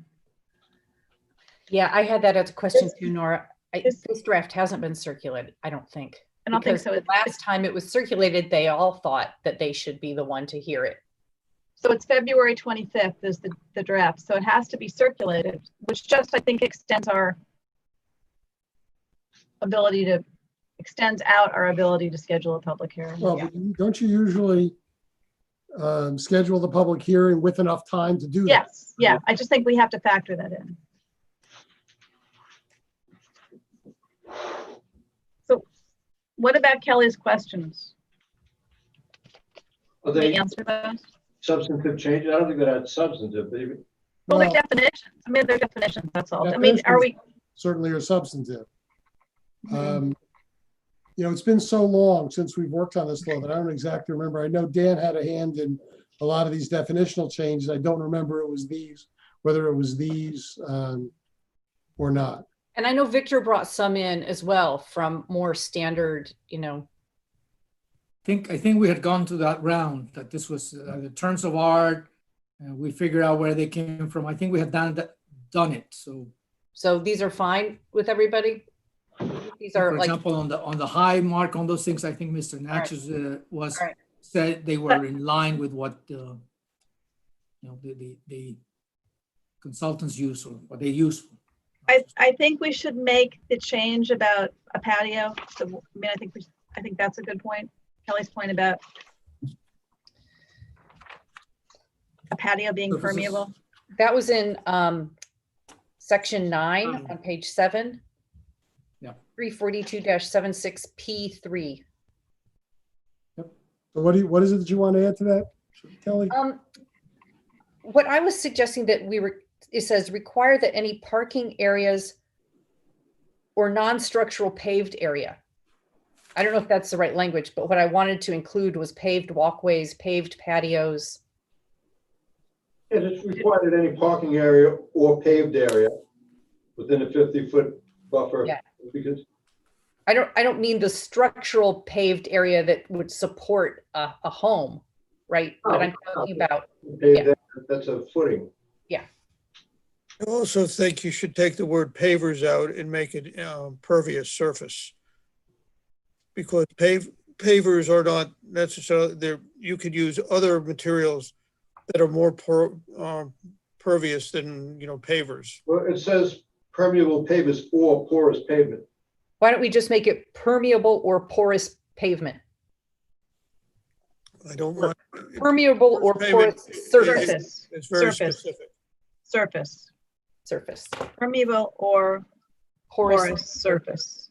Okay, so it's required that any parking areas or paved areas within a 50-foot buffer must be constructed of permeable or porous material. With a porous surface or materials. Yeah. Okay. Bob, you got that? Got that. Thank you. So why don't we do that change? And then we can send it out. We schedule a public hearing in September and then send it out with the time frame for the boards to look at it. Can we schedule a public hearing tonight because we're at a work session and we haven't noticed it? Should we just circulate it to the boards and then schedule a public hearing in 3 weeks? Or Can we schedule a public hearing with that change tonight? Well, you don't usually do it at a work session, do you? right? No, we We do it haven't. at the regular meeting tonight, yeah. Yeah. We don't have, let's keep it to the 14th. If my suggestion is if you want to schedule, you schedule it for the first meeting in October, and that gives the boards plenty of time to. No, there's a schedule for how you do this, Dan. We're gonna, at the 14th, we're gonna schedule a meeting depending, we worked out a whole schedule of how to do this stuff. Mhm. But there's no reason why we can't circulate it to the boards now, correct? Well, we want to make that change. Right, but I mean, with the changes. Well, We need, how we decided to do it, what the policy was that once we had scheduled a public hearing, then we would circulate it. okay, that's just gonna delay it, but that's okay. I know, but we passed the policy. Right. Let's not kick the ball down the road the first time we get a chance to use it. Mayor, Jerry? can you want me to get the addresses for the people in R5 and R6, which we've already done, or a smaller list, the ones up against the rivers? I need to have that clarification. This is the C1 and C2, right? Against the rivers. Against the rivers. Yeah. I'll make that list. Sorry, I misspoke. C1 and C2 up against the river. I mean, I guess it included that MR1 as well. Yeah, marine. MC1. MR1. MC1. Yeah, Okay, version. Yeah. we'll have those. All right. All right. Mhm.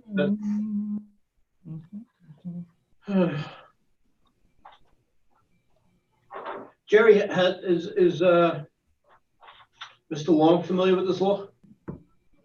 I don't know. I'll ask him tomorrow. We have meetings scheduled twice a week now with me and Mr. Long, so I'll ask him at 9:30 tomorrow morning. Okay. The next up at bat is the certificate of occupancies.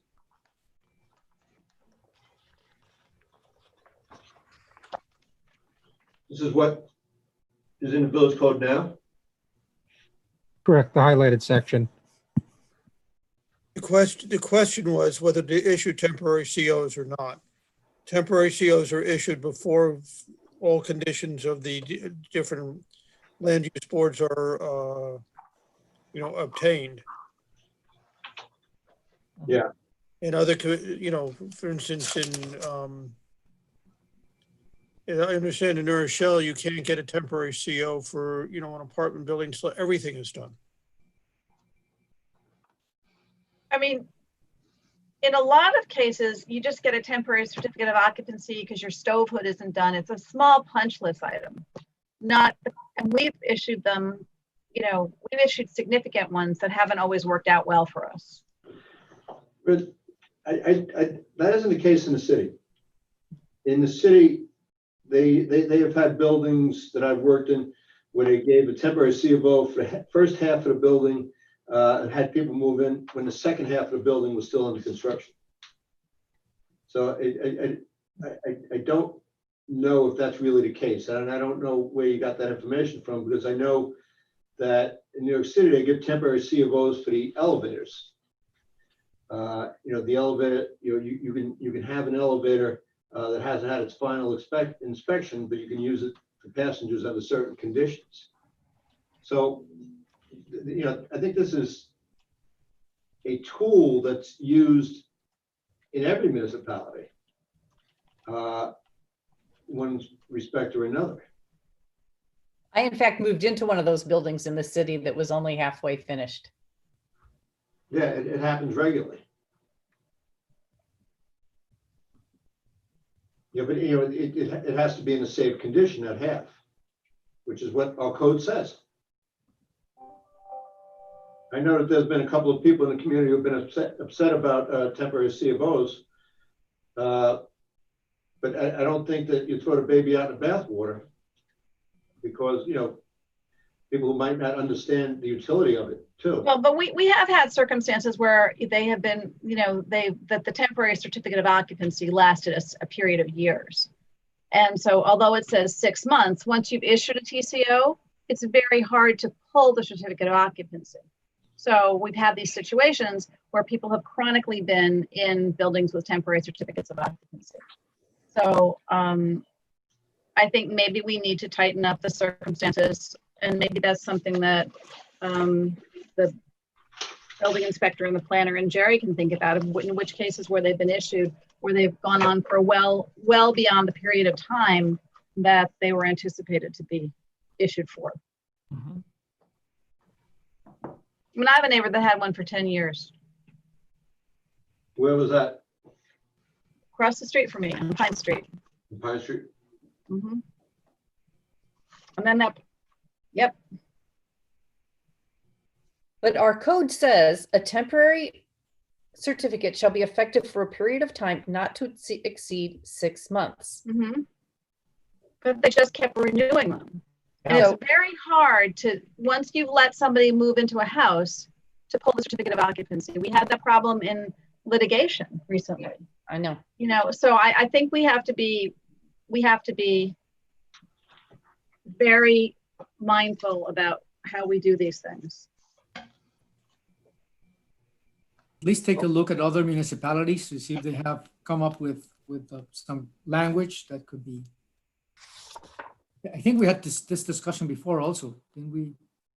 Unless there's some, because I haven't heard any proposal to edit this or improve it. No, there was no backup. So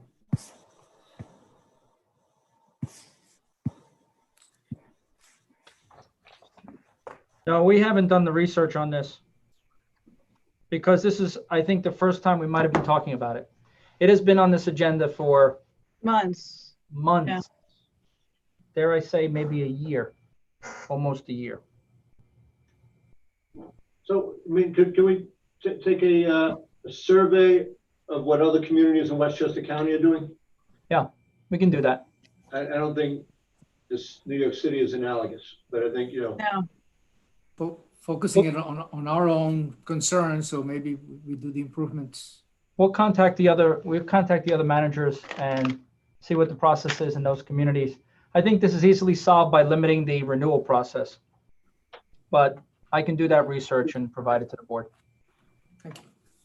But what happens if you, I mean, in reality, if you tell someone you're not going to renew their temporary certificate of occupancy, they can just go to court because they don't want to be evicted. So we're in a situation, we put ourselves in a situation of having to evict people, but as opposed to just ensuring that the buildings are constructed properly within a reasonable time frame.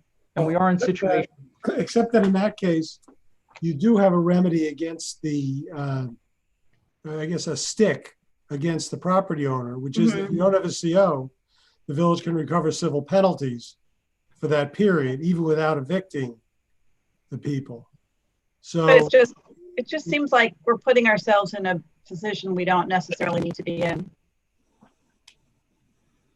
Yeah, I mean, we don't want to be getting penalties from people.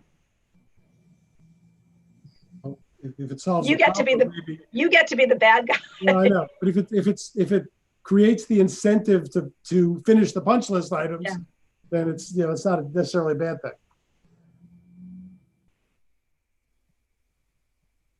I think hearing from Jerry what other municipalities do is a good idea. Yep. We'll have it in 30 days. Thank you. Thank you. Sure. what did you say, Jerry? 30 days, Mayor. Okay, so we'll End of September.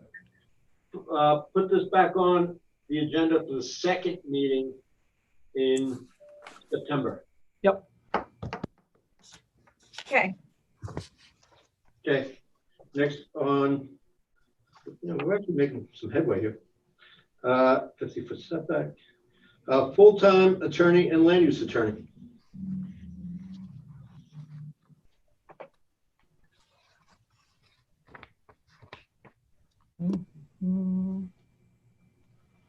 So this is something I put on the work session. It's been there for some time.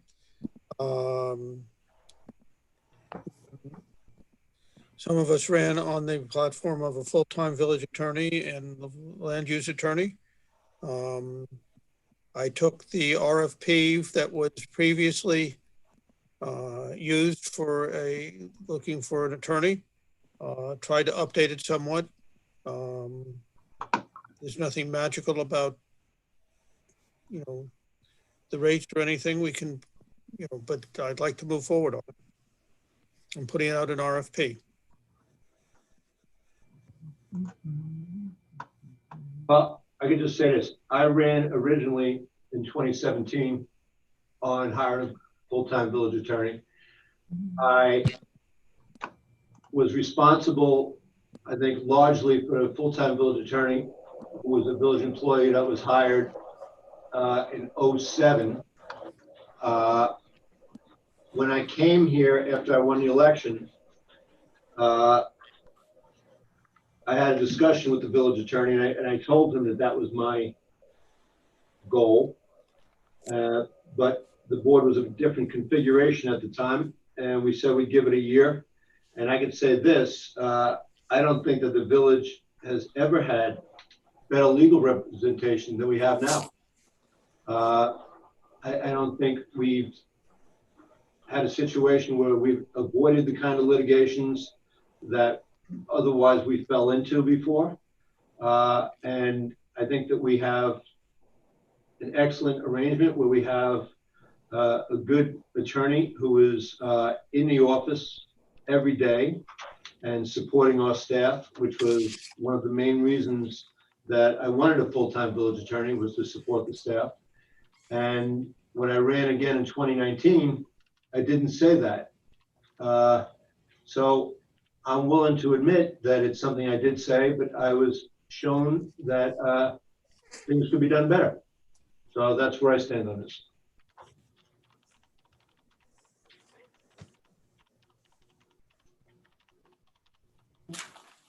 Then let me ask you one thing.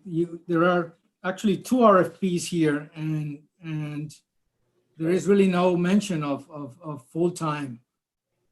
The first one is just I think similar to the RFP that we used probably 3 years ago, actually, when Bob came on board. And the first one is for, the first paragraph talks about village attorney and land use attorney. And then it has the 40 hours. It has a certain number, 150 here, which I don't know where it comes from. The meetings have changed, but that's not a major point. And separate, there's the land use council. So what's here in the backup doesn't match what you explained. Did you hear me? I'm sorry. Was that loud enough? I'm hearing you, Victor. So we can change the language. This doesn't match what you were explaining. Amplify it in a better manner. Well, I'm just telling you what what we have in front of us, which is different. I from what you said. understand that. I don't profess to be an attorney. No, this is not legal. This is just basically the RFPs that were used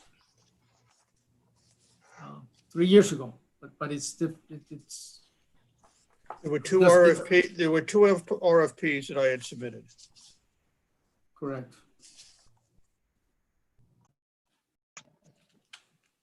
In either event, that's the goal of trying to move forward, is to have two RFPs. One is for a full-time village attorney and one is for a land use attorney.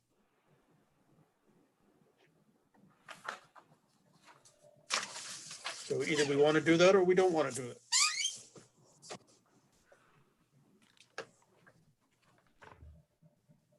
First one, as I said, is not for a full-time village attorney. The first one you have is not for a full-time village attorney. It's just an RFP for law firms.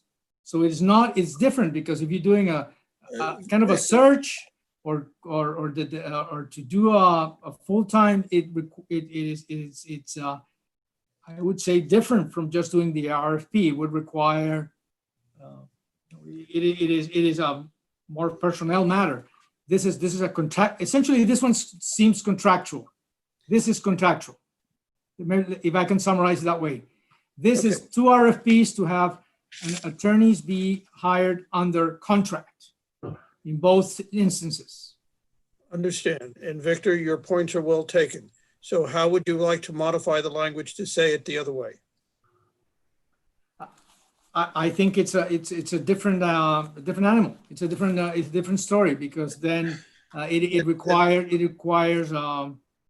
if it's a full-time position, it requires the restructuring, the study of the hours, the fee, the salary. It is different from a contractual agreement where you can more or less identify how many hours.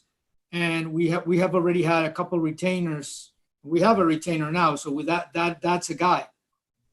But it's a different story. That's why I got lost with your explanation.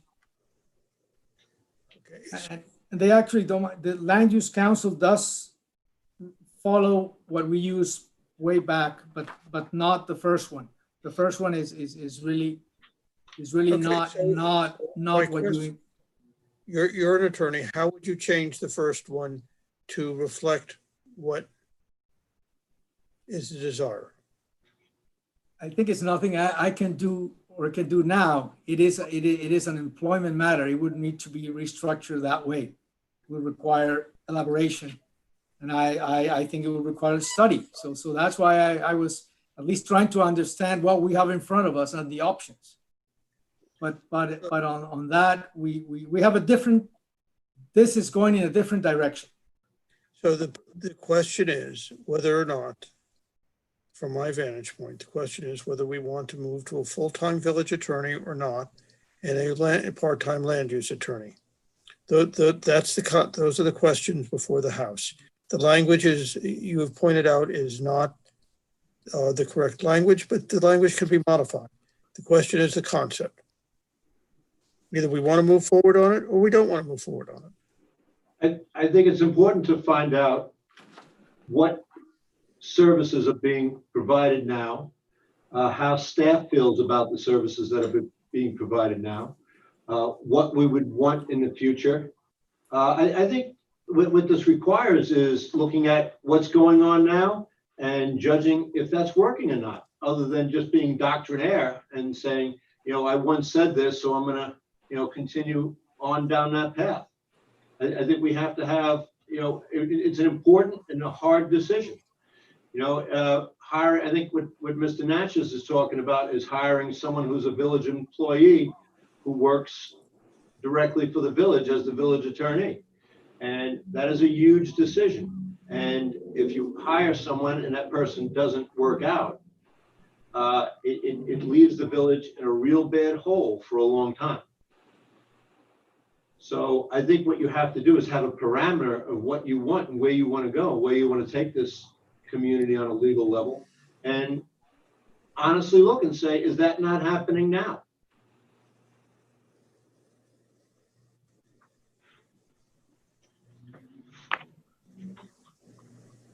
I think the issue, the only way to have an organized discussion is the land use piece. If you, the way it's integrated now has a lot of benefits. If the decision is that there are, and altogether, if the decision on the land use piece is the one that's the concern, then that should be either decided first or considered first before kind of reinventing the whole issue. That's how I see things. If not, then stay the course, because it's I think you're doing suggesting two different things. We had some discussion about the second piece of it, which we didn't get to a consensus, but if that's the intent, then that should be considered in the manner the board decides. But let's conclude it. Trying to resolve all this it's beyond our elements here, and it requires a lot of analysis, especially in this time we don't have the elements there. So yeah, I agree with Trustee Tafour, and I think we should bear in mind too is that there have been many changes in personnel in the village of Mamaroneck in the past year. We've lost key people who have institutional knowledge and who have a sense of how this community works.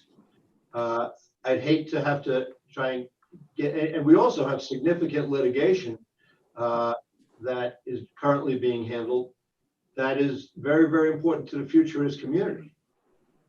So I think this is a situation where you got to tread lightly and look before you leap. the reason, and I'll finish with this, the reason I did mention land use council is because there has been concern. I have been concerned with having Bob's law firm do both zoning, board of appeals, and the rest of land use, because that has created at least one conflict of recusal, and also that is typically separated, and I know he's been trying to, and I don't want to get it. I mean, it'll be difficult to get without the specifics, but that is one concern that I think we will have to overcome. Essentially, there was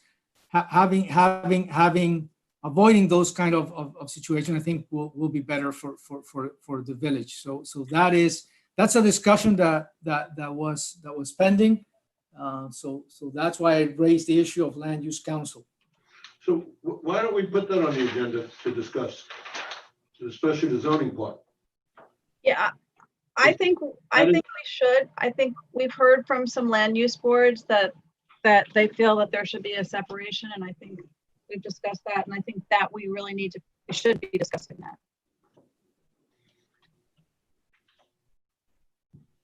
All right, let's talk about that part at the next meeting.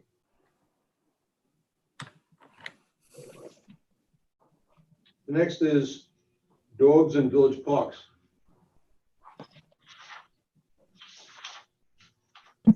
So, Nora, go ahead. yeah, so there's a little bit of confusion about this, and there's been a lot of emails about this. So can we just look at the red line document? Okay. So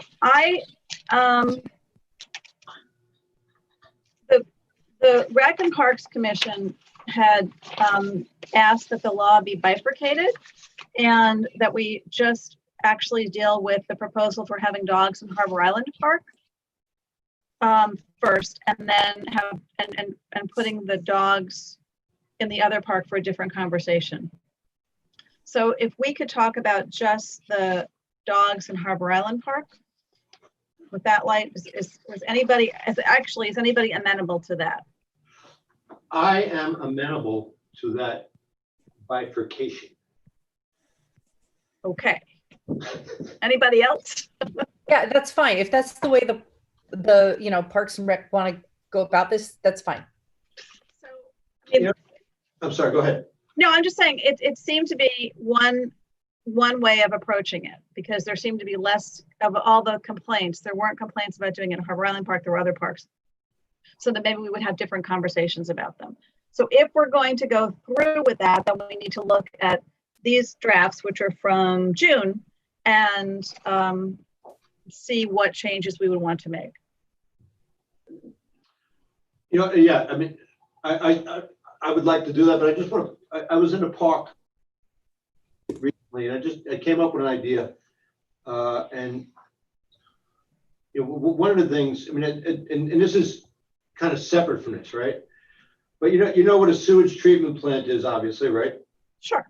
Hard to miss. If you go to the end of that, on the side, not the side by Mamaroneck Avenue, the other side, Mm-hmm. Planted next to the sewage treatment plant is like a row of pine trees, right? Yes. That I guess at one point they were trying to hide the sewage treatment plant. If you take and you go all the way down to the end of the building, and then the next time you're down there, just take a look at this. There is, maybe 70 yards from the building, there's a sewer, storm sewer grate, right? Yep. And that's an area that kids never play on. It's never used for sports activity. Every once in a while you see kids kicking a ball, but you know what I mean? It's not a field. And that might be a spot sometime in the future. And obviously this is something everybody consider in the community, for a decent sized dog park. Because a dog park, I think, should be in our community park rather than a neighborhood park. Just next time you go down there, just take a look at that and tell me what you think. And if you don't think, it just occurred to me when I was down there. I mean, I think we absolutely need a dog park in the village, but that's a separate conversation from dogs and parks, I think. It is a separate conversation. I agree with you. And so I'll go down and look at that. I know that when my kids were playing, the soccer teams practiced there all the time. They didn't have games there, but that was a practice field that was well used there. Okay. And maybe you're not seeing it because we don't have soccer teams practicing, but I would want to talk to the soccer league about that space before we did it. Yeah, I mean, I think that any location that we might have a dog park, there's going to be, pros and cons for it. But that I think is a whole separate community conversation to have a dedicated dog park. And I know, I know everybody touts the one in Rye Town, but it's quite expensive to administer. There's a cost to dog parks because you have to do the proper enforcement. So I think that's, that's a factor as well, which is not, and I think the benefit, and Jerry can speak to this, but it's a little bit easier to enforce any dog rules in Harbor Island Park because there is some staff in the park that's able to do that. And there have been complaints from people in other community parks about dogs in those parks at all the time, on leash and off leash, where they're not allowed. And it's simply a very hard thing for the village to enforce. So if maybe tonight we go through Harbor Island Park, and then if we have time, discuss other parks. Okay, let's go through Harbor Island. All right, so we have two drafts that are both dated the 3rd. And one is redlined, and I think that might be the easier one to go through. Does everybody have a redline version? My red line's dated the 2nd. 7, Nora? I have June 3rd. June 2nd. I have June 2nd, version 7. Oh, sorry. You know what? It's got 2 different dates on it. Okay. Close enough. It's got 2 dates. Okay. So, all right. So if paragraph, so I think simply by making no changes in paragraphs F, the one that begins with the first 3 paragraphs, they would just be the same way as proposed in the red line. Mm-hmm. But that the 4th paragraph, which is actually parentheses 2, Mm-hmm. it would be year round, like deleting September 1st through December 1st. So year round was crossed out. To leave year round in. September 1st to December 1st was because we were talking about doing a trial period.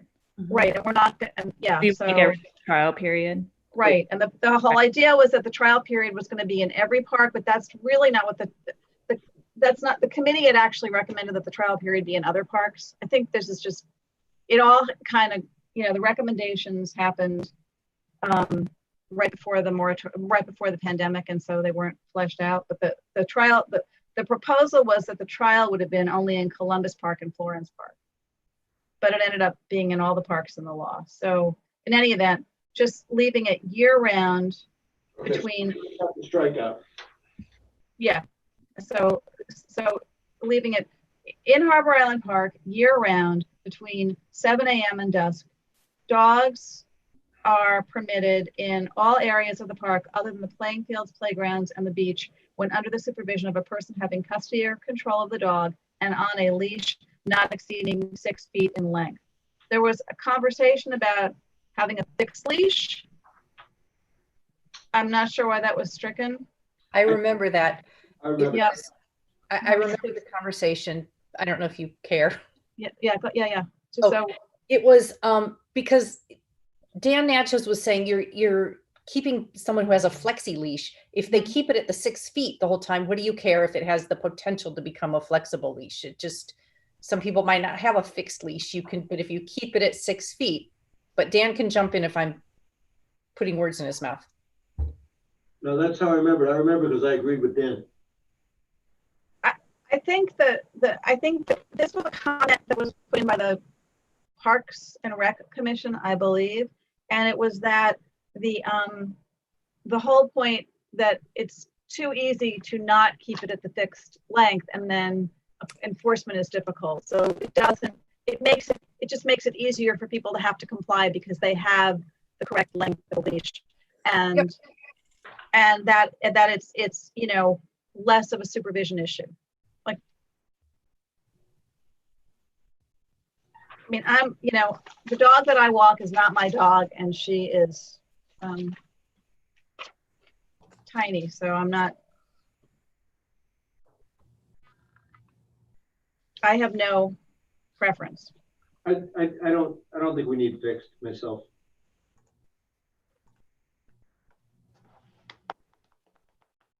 Anybody else? Not exceeding 6 feet. Anybody else? I don't think you need fixed either, but I think it's just. And you walk a dog. I mean, you walk a big dog. I do. And sometimes I do put him on a flexi leash and just leave it, short. Mm-hmm. It just depends on the circumstance I'm in. Okay. And then we would delete the rest of the, we would delete Columbus Park, Florence Park, and that, and then on page 2. Oh, you know what it is? I don't know. I have, the way mine is printed, I have both sections. I have, all right, so page 2, 4 becomes 5, and police dogs are they got rid of canine, just police dogs. Yep. It's pretty simple. Jerry, do we still have approved goose dogs? I mean, we used to have. Yeah, we have one that lives across the street from Village Hall, and they are frequent goose chasers. And we still hire the geese people, right? The Yeah. geese, We still have geese. because there's a lot of geese in front of the pavilion. Yep. And we've tried to get the geese people to change the times, and they have. And, you know, it might be a little bit more than just chasing them. But we get into all sorts of issues when we get into other methods. I counted 40. And there was, even if they weren't there was a lot of evidence of them. That's also evidence that the coyotes are not around. Yeah. Yeah, what's up with the coyotes? Not that I missed them, but what happened there? They're gone. We've got deer back in Oriental walking around. We have bunnies. Oh, bunnies everywhere. Bunnies. And chipmunk. I think those changes are good, and I would just convey thanks to the Rec Commission. I know they've worked crazy hard on this for a long time, so thank them. And then I think we need to discuss, like, if we want to take up the other, you know, any of the other parks, and maybe we want to put that on a future agenda. I think so. I have a quick point about Columbus Park, Yes. if I can share my screen.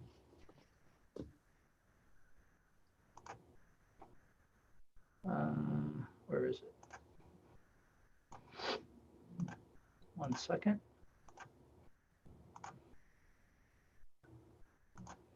So this plot of land right here, It's not up yet. Okay, go ahead. having frequently walked home, this is on a side street, a one-way street next to Volunteers called Sheldrake Place. Mm-hmm. This is a dedicated dog park for the individuals who live, rent, own, whatever the case may be, at the Sheldrake Place apartments or units. I didn't know that. Yeah, I didn't know it either until I walked by and said, wow, it's even a sign here. So the argument that individuals who live at Sheldrake Place need a place to have their dogs run and, you know, exercise and do the other thing that the dogs do, it's right here in their backyard. So I'm going to move the screen just a little bit, and you can see where we are right here and how convenient it is. So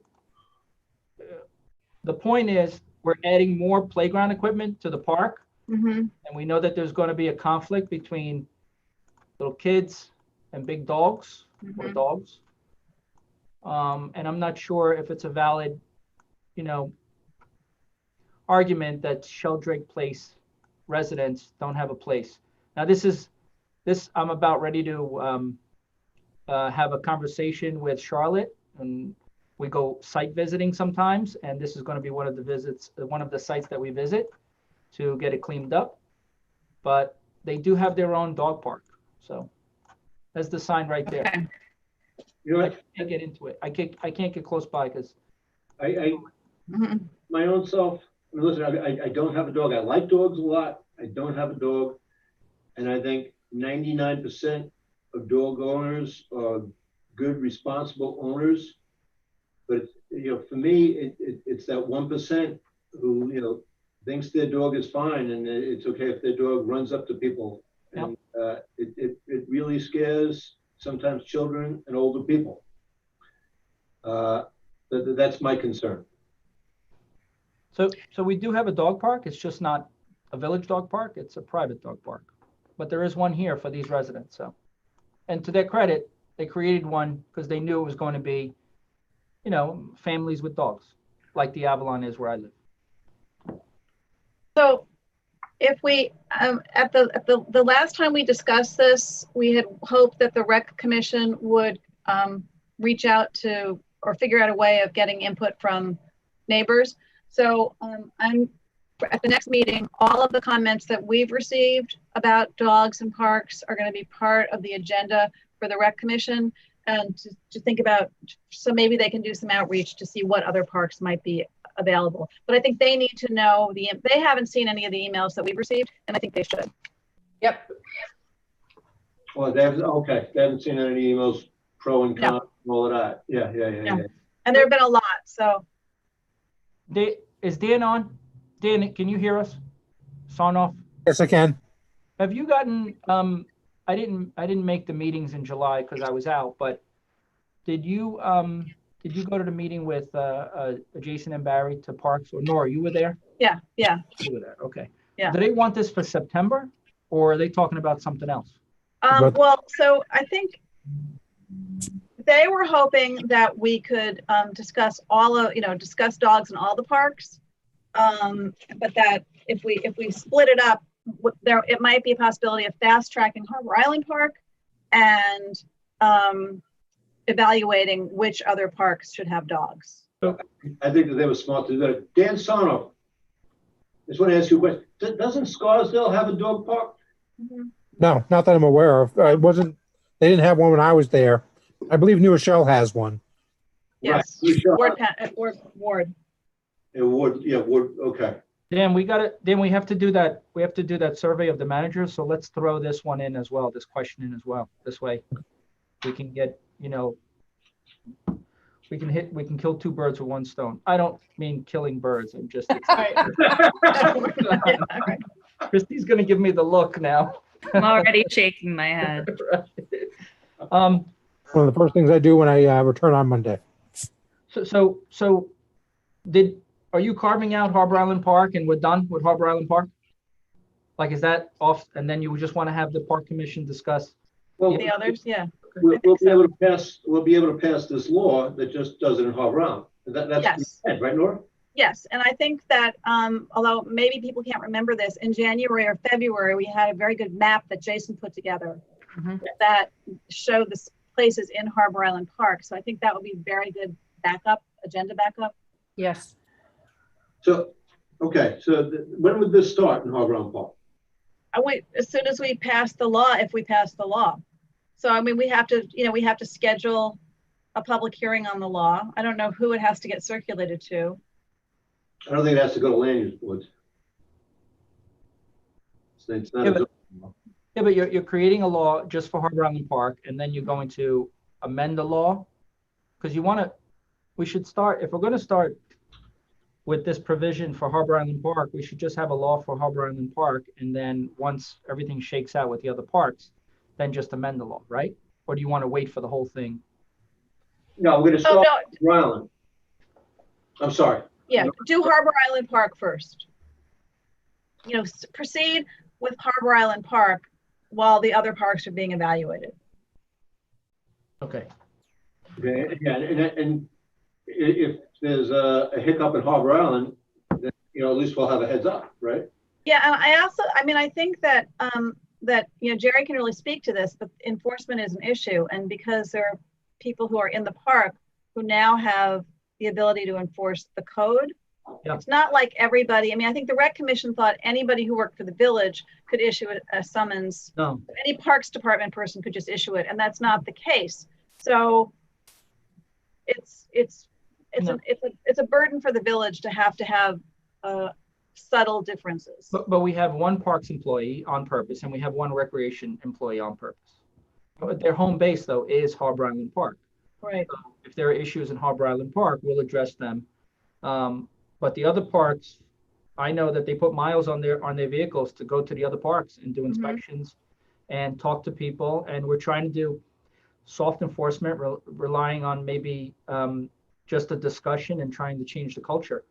But there are people who are very used to every morning and every afternoon going to Florence or going to every other park that they live close by and continuing to walk their dogs.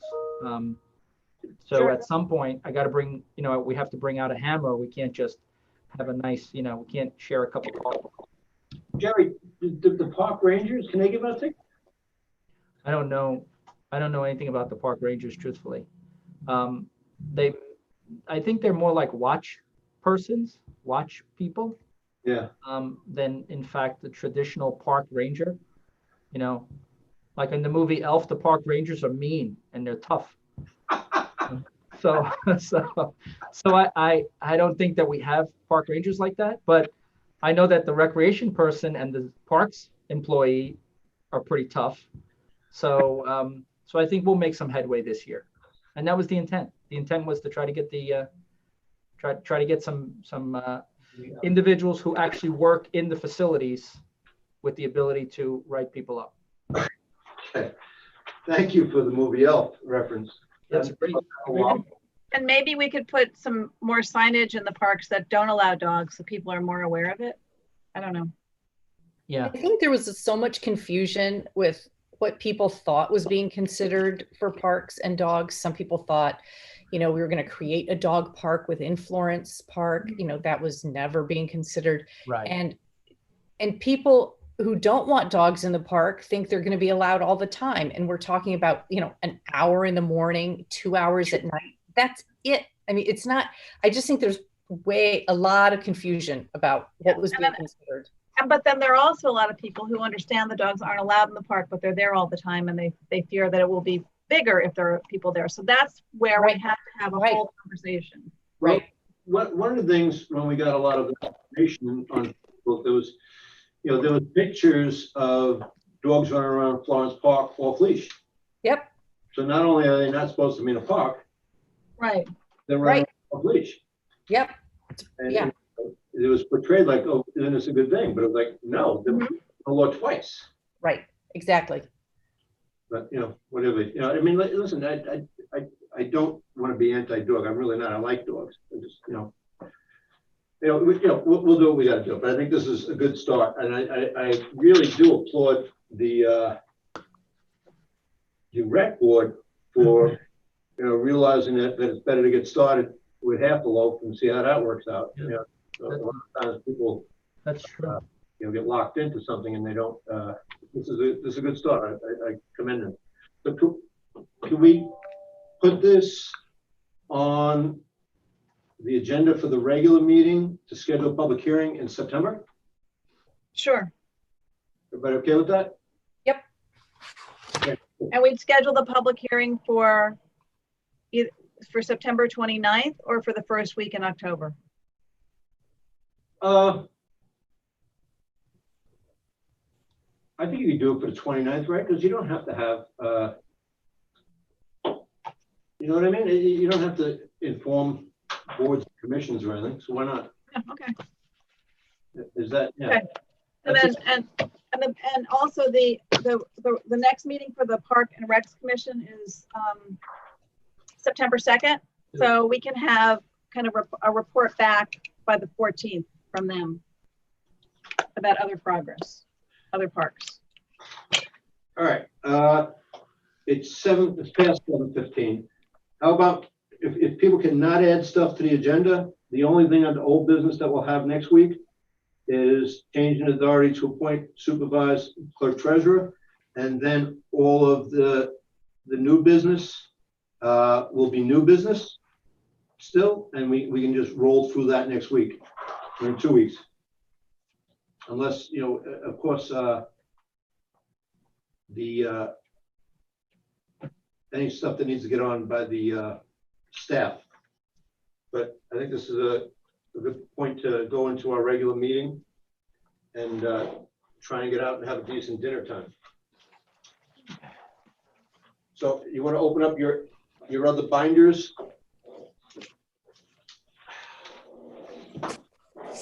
We're going to go to the AP, order the bills, part of the meeting. We have a 5-minute break. You want a 5-minute break? Okay. That'd be great. Thanks. I like that book I did too. I'll see you in 5 minutes, guys. Yep.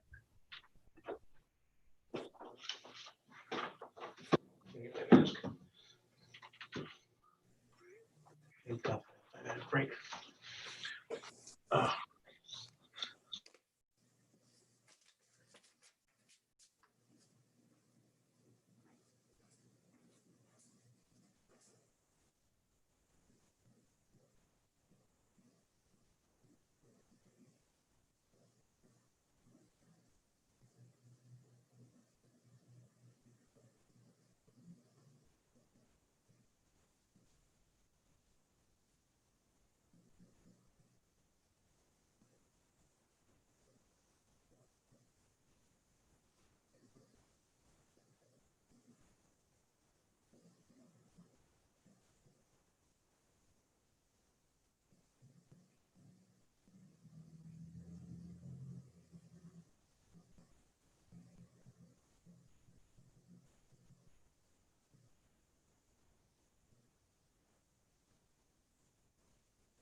you meet her. Hi, gang. Alrighty. Hello. Hello. I am here. Did you have a nice little break? Yes, thank you, Victor. Yeah, good idea, Vic. Tom. Okay, crew. The first item on the agenda is the order to build. Right, the bills tonight are $312,401.50. Anybody have any questions or concerns? Had a couple on page 18. 18? This seems to be an ongoing issue with the fire department in terms of pest control. Can we get this under control or not? Jerry?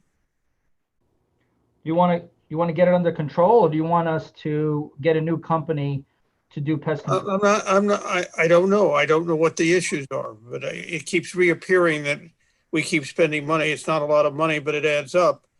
So I guess the question is, what's the issue? There's a monthly inspection fee of $240 at the firehouse. It's a monthly inspection? Yeah, it says monthly inspection. It's $240. That's in all the firehouses. Yep. And I guess they spray, and when they find something, they do what they do.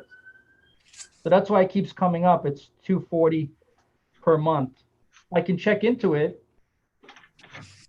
If you want details of what they actually do and all of that stuff, sure, we can do that, of course.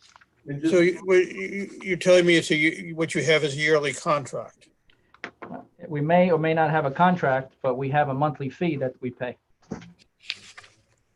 Dan, you recall if there was a contract with Dana recently or years ago?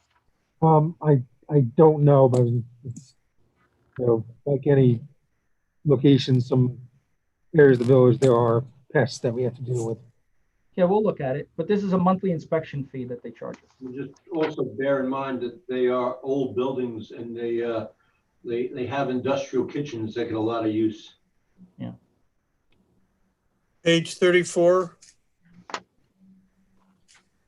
There are a lot of bills from Woodward and Kern. I thought we stopped using Woodward and Kern many months ago. I know it's under the escrow, but something doesn't sound right. What I think doesn't sound right is the fact that they didn't bill us for a long time. Well, I think going forward that we have to say if we don't get bills within 30 or 60 days, we don't pay them. Okay, so this one's from October 2019. Yeah, I mean, it just, So if you build a village from October in 2019, I won't pay it. If a vendor bills us now in August from October 2019, I'll refuse that. And in fact, I have, but I can't go into detail. yeah, but it's unfair to the residents, I mean, it's a cost that was incurred and should be paid, but only if it's done timely. Many months afterwards, come after them and say, oh, by the way. Well, let's make sure that the delay wasn't our fault too. I know about this. It wasn't our fault. It was them finally getting around to billing us. Okay. Any other questions or concerns? I have a couple. Are you done? I know that. Okay, I have a couple. Pages 6 and 15, there's this Sinopia. Yeah. One is 5,000, the other one is it's a lease. Mhm. What is it? I just can't understand. The Synovia is the GPS units that we have in the vehicles. It's the tracking units, Victor, that we have in the vehicles. Okay. Okay. External lease. So it's a lease, and the units are the units that are in this. Okay, and this is for 3 months. this is a 3-month bill. Okay. Yeah, 3 months. All right. Okay. Just the description, it says GPS, but it doesn't. We have 100 units with GPS in them. Wow. So we're paying. So why is it in 2 places? That's Two different leases because we must have added, but Dan can probably speak to that even more. If it's in 2 locations, also it's probably split among multiple lines. So let me take a look at page 6 and 15. One is, One is police and one is village manager vehicles. All DPW goes under village manager. Did you hear Augie? I heard him. page 15 is which department? Let me see. Police department. Speak up. No, it's not yet. Police, okay. All right, okay, thank you. I just, Thank you. then, question on page 33, is that, it's a kind of 15K. This is Hillside. Are we now paying the actual? Yeah, that, as the question came up at the last meeting, Yeah. we paid for the property from one of the property owners. I had sent you an email, I think it was 14,000 and change for, one of the other property owners. This is one of them, okay. This is one of them. Yeah. Okay. Like I mentioned, there are 3 properties that we need to acquire. We've purchased 2 through direct negotiation, and we have to engage in a friendly condemnation with the church because of the legality of how they're established. Not that they're not legal, but just the. Thank you, Dan.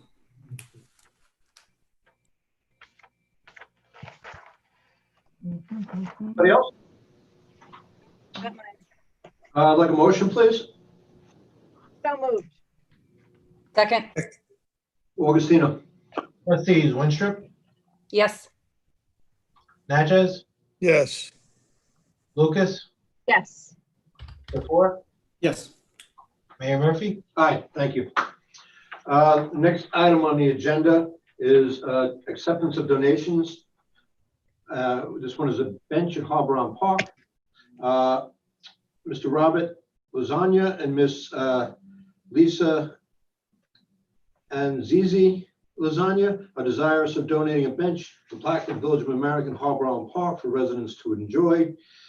We would be happy to accept this generous gift of that family. Thank you very much. The gift is $1,775. I will make a motion to accept the generous gift. Second. All those in favor? Aye. Aye. The next is another gift of Mrs. Jacqueline Miranda is donating a gift in memory of Michael Miranda, $1,775. We thank her very much for remembering her relative in such a kind way that the village residents can enjoy for generations. Would anybody else like to make that motion? So moved.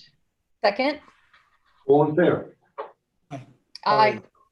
Thank you very much, folks. And the next item on the agenda is another donation to the Marine Education Center. Oh, this is a nice donation. $2,400 from Mr. Samuel Berg.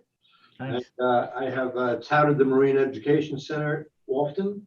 If it's not just for kids, if you enjoy the marine environment around us and want to learn more, and you can learn just by going in and looking around. But we have a very trained and talented staff. Miss Kyle Troy will answer any questions you have about the Long Island Sound. And this from Mr. Berg is $2,400. Thank you very much, Mr. Berg. Can I have a motion, please? So moved. Second, All in favor? aye. Aye. Mayor, I just wanted you to know that this is a young man who donated his bar mitzvah Oh, gifts. Oh, my gosh. Oh, thank you, Sally, for telling us that. That's really kind. Isn't that great? It really is. his email address tomorrow. Yes, sir. Thank you. Yes, could you send it to all of us? Of course. Thank you. Parking space cafes. Jerry, you want to talk about this? Mayor, this is on the agenda so we can have a discussion about the parking space cafes. Our sidewalk cafes expire on November 22nd.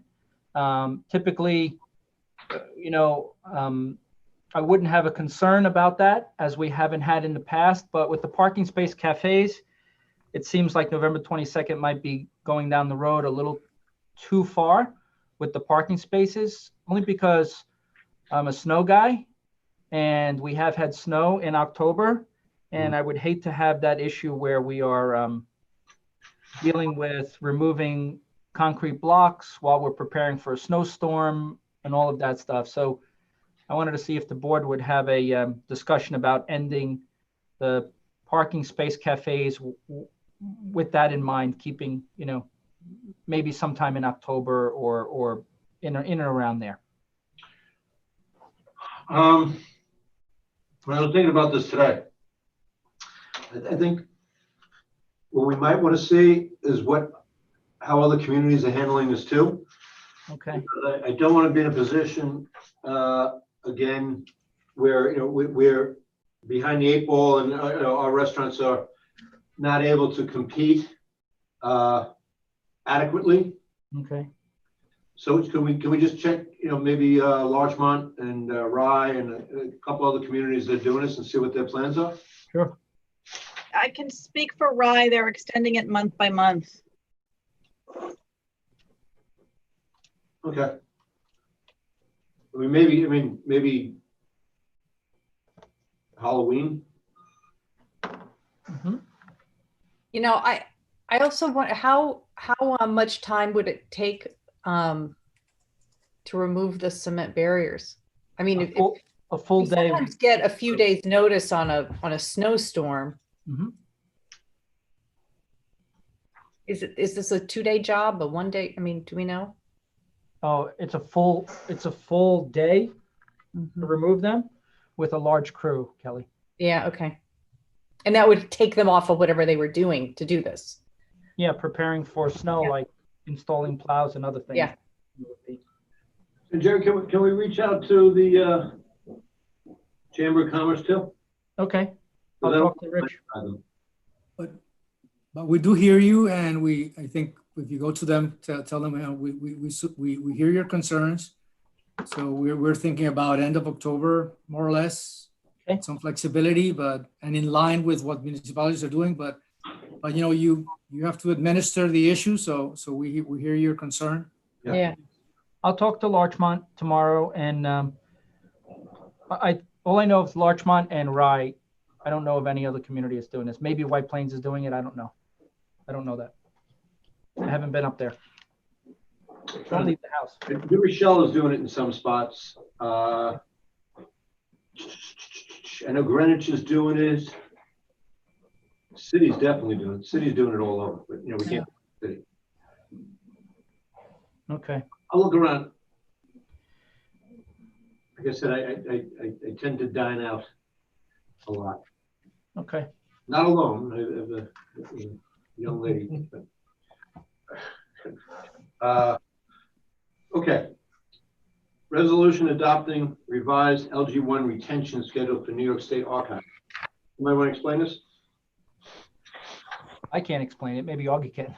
Yes, New York State came out with a new schedule, the LG1 to replace the MU1. The Village of Mamaroneck currently uses the MU1 for all retention schedule. What the MU1 is a list of all different documents and how long we're required to keep them. Mm-hmm. And all documents when we could retire them and destroy them. This list has now been superseded by the LG1, and we're asking the board to consider adopting this.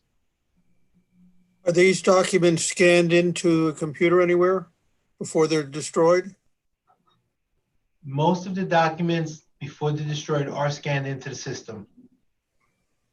What type of documents would not be?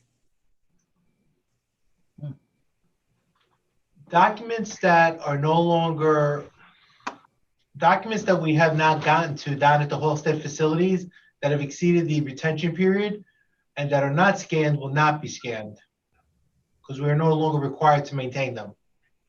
If we do scan them, they would exist still on our servers and we'd be paying for the backups on those as well. Okay. This is what New York State recommends. So Are any of the land use records not being, that are going to? Records are permanent documents. It cannot be destroyed. can you explain what some of the it may make more sense with explaining some of the records that can be destroyed, the things that don't have to be retained. Accounts payable bills have a 7-year life. After 7 years, we no longer need to keep the hard paper copy. They can be destroyed. We don't even need to keep the digital copy any longer. That can be destroyed. Payroll records, 25 years on those. Real estate records, they're permanent. Building department records are permanent records. Right. They have to be maintained. Is there like a fact sheet of the changes and why the state is doing this? Like a short summary. I don't want a 300-page document on retention, but maybe they probably have a executive summary or something short describing why they're doing this. For one, and So we can learn. absolutely.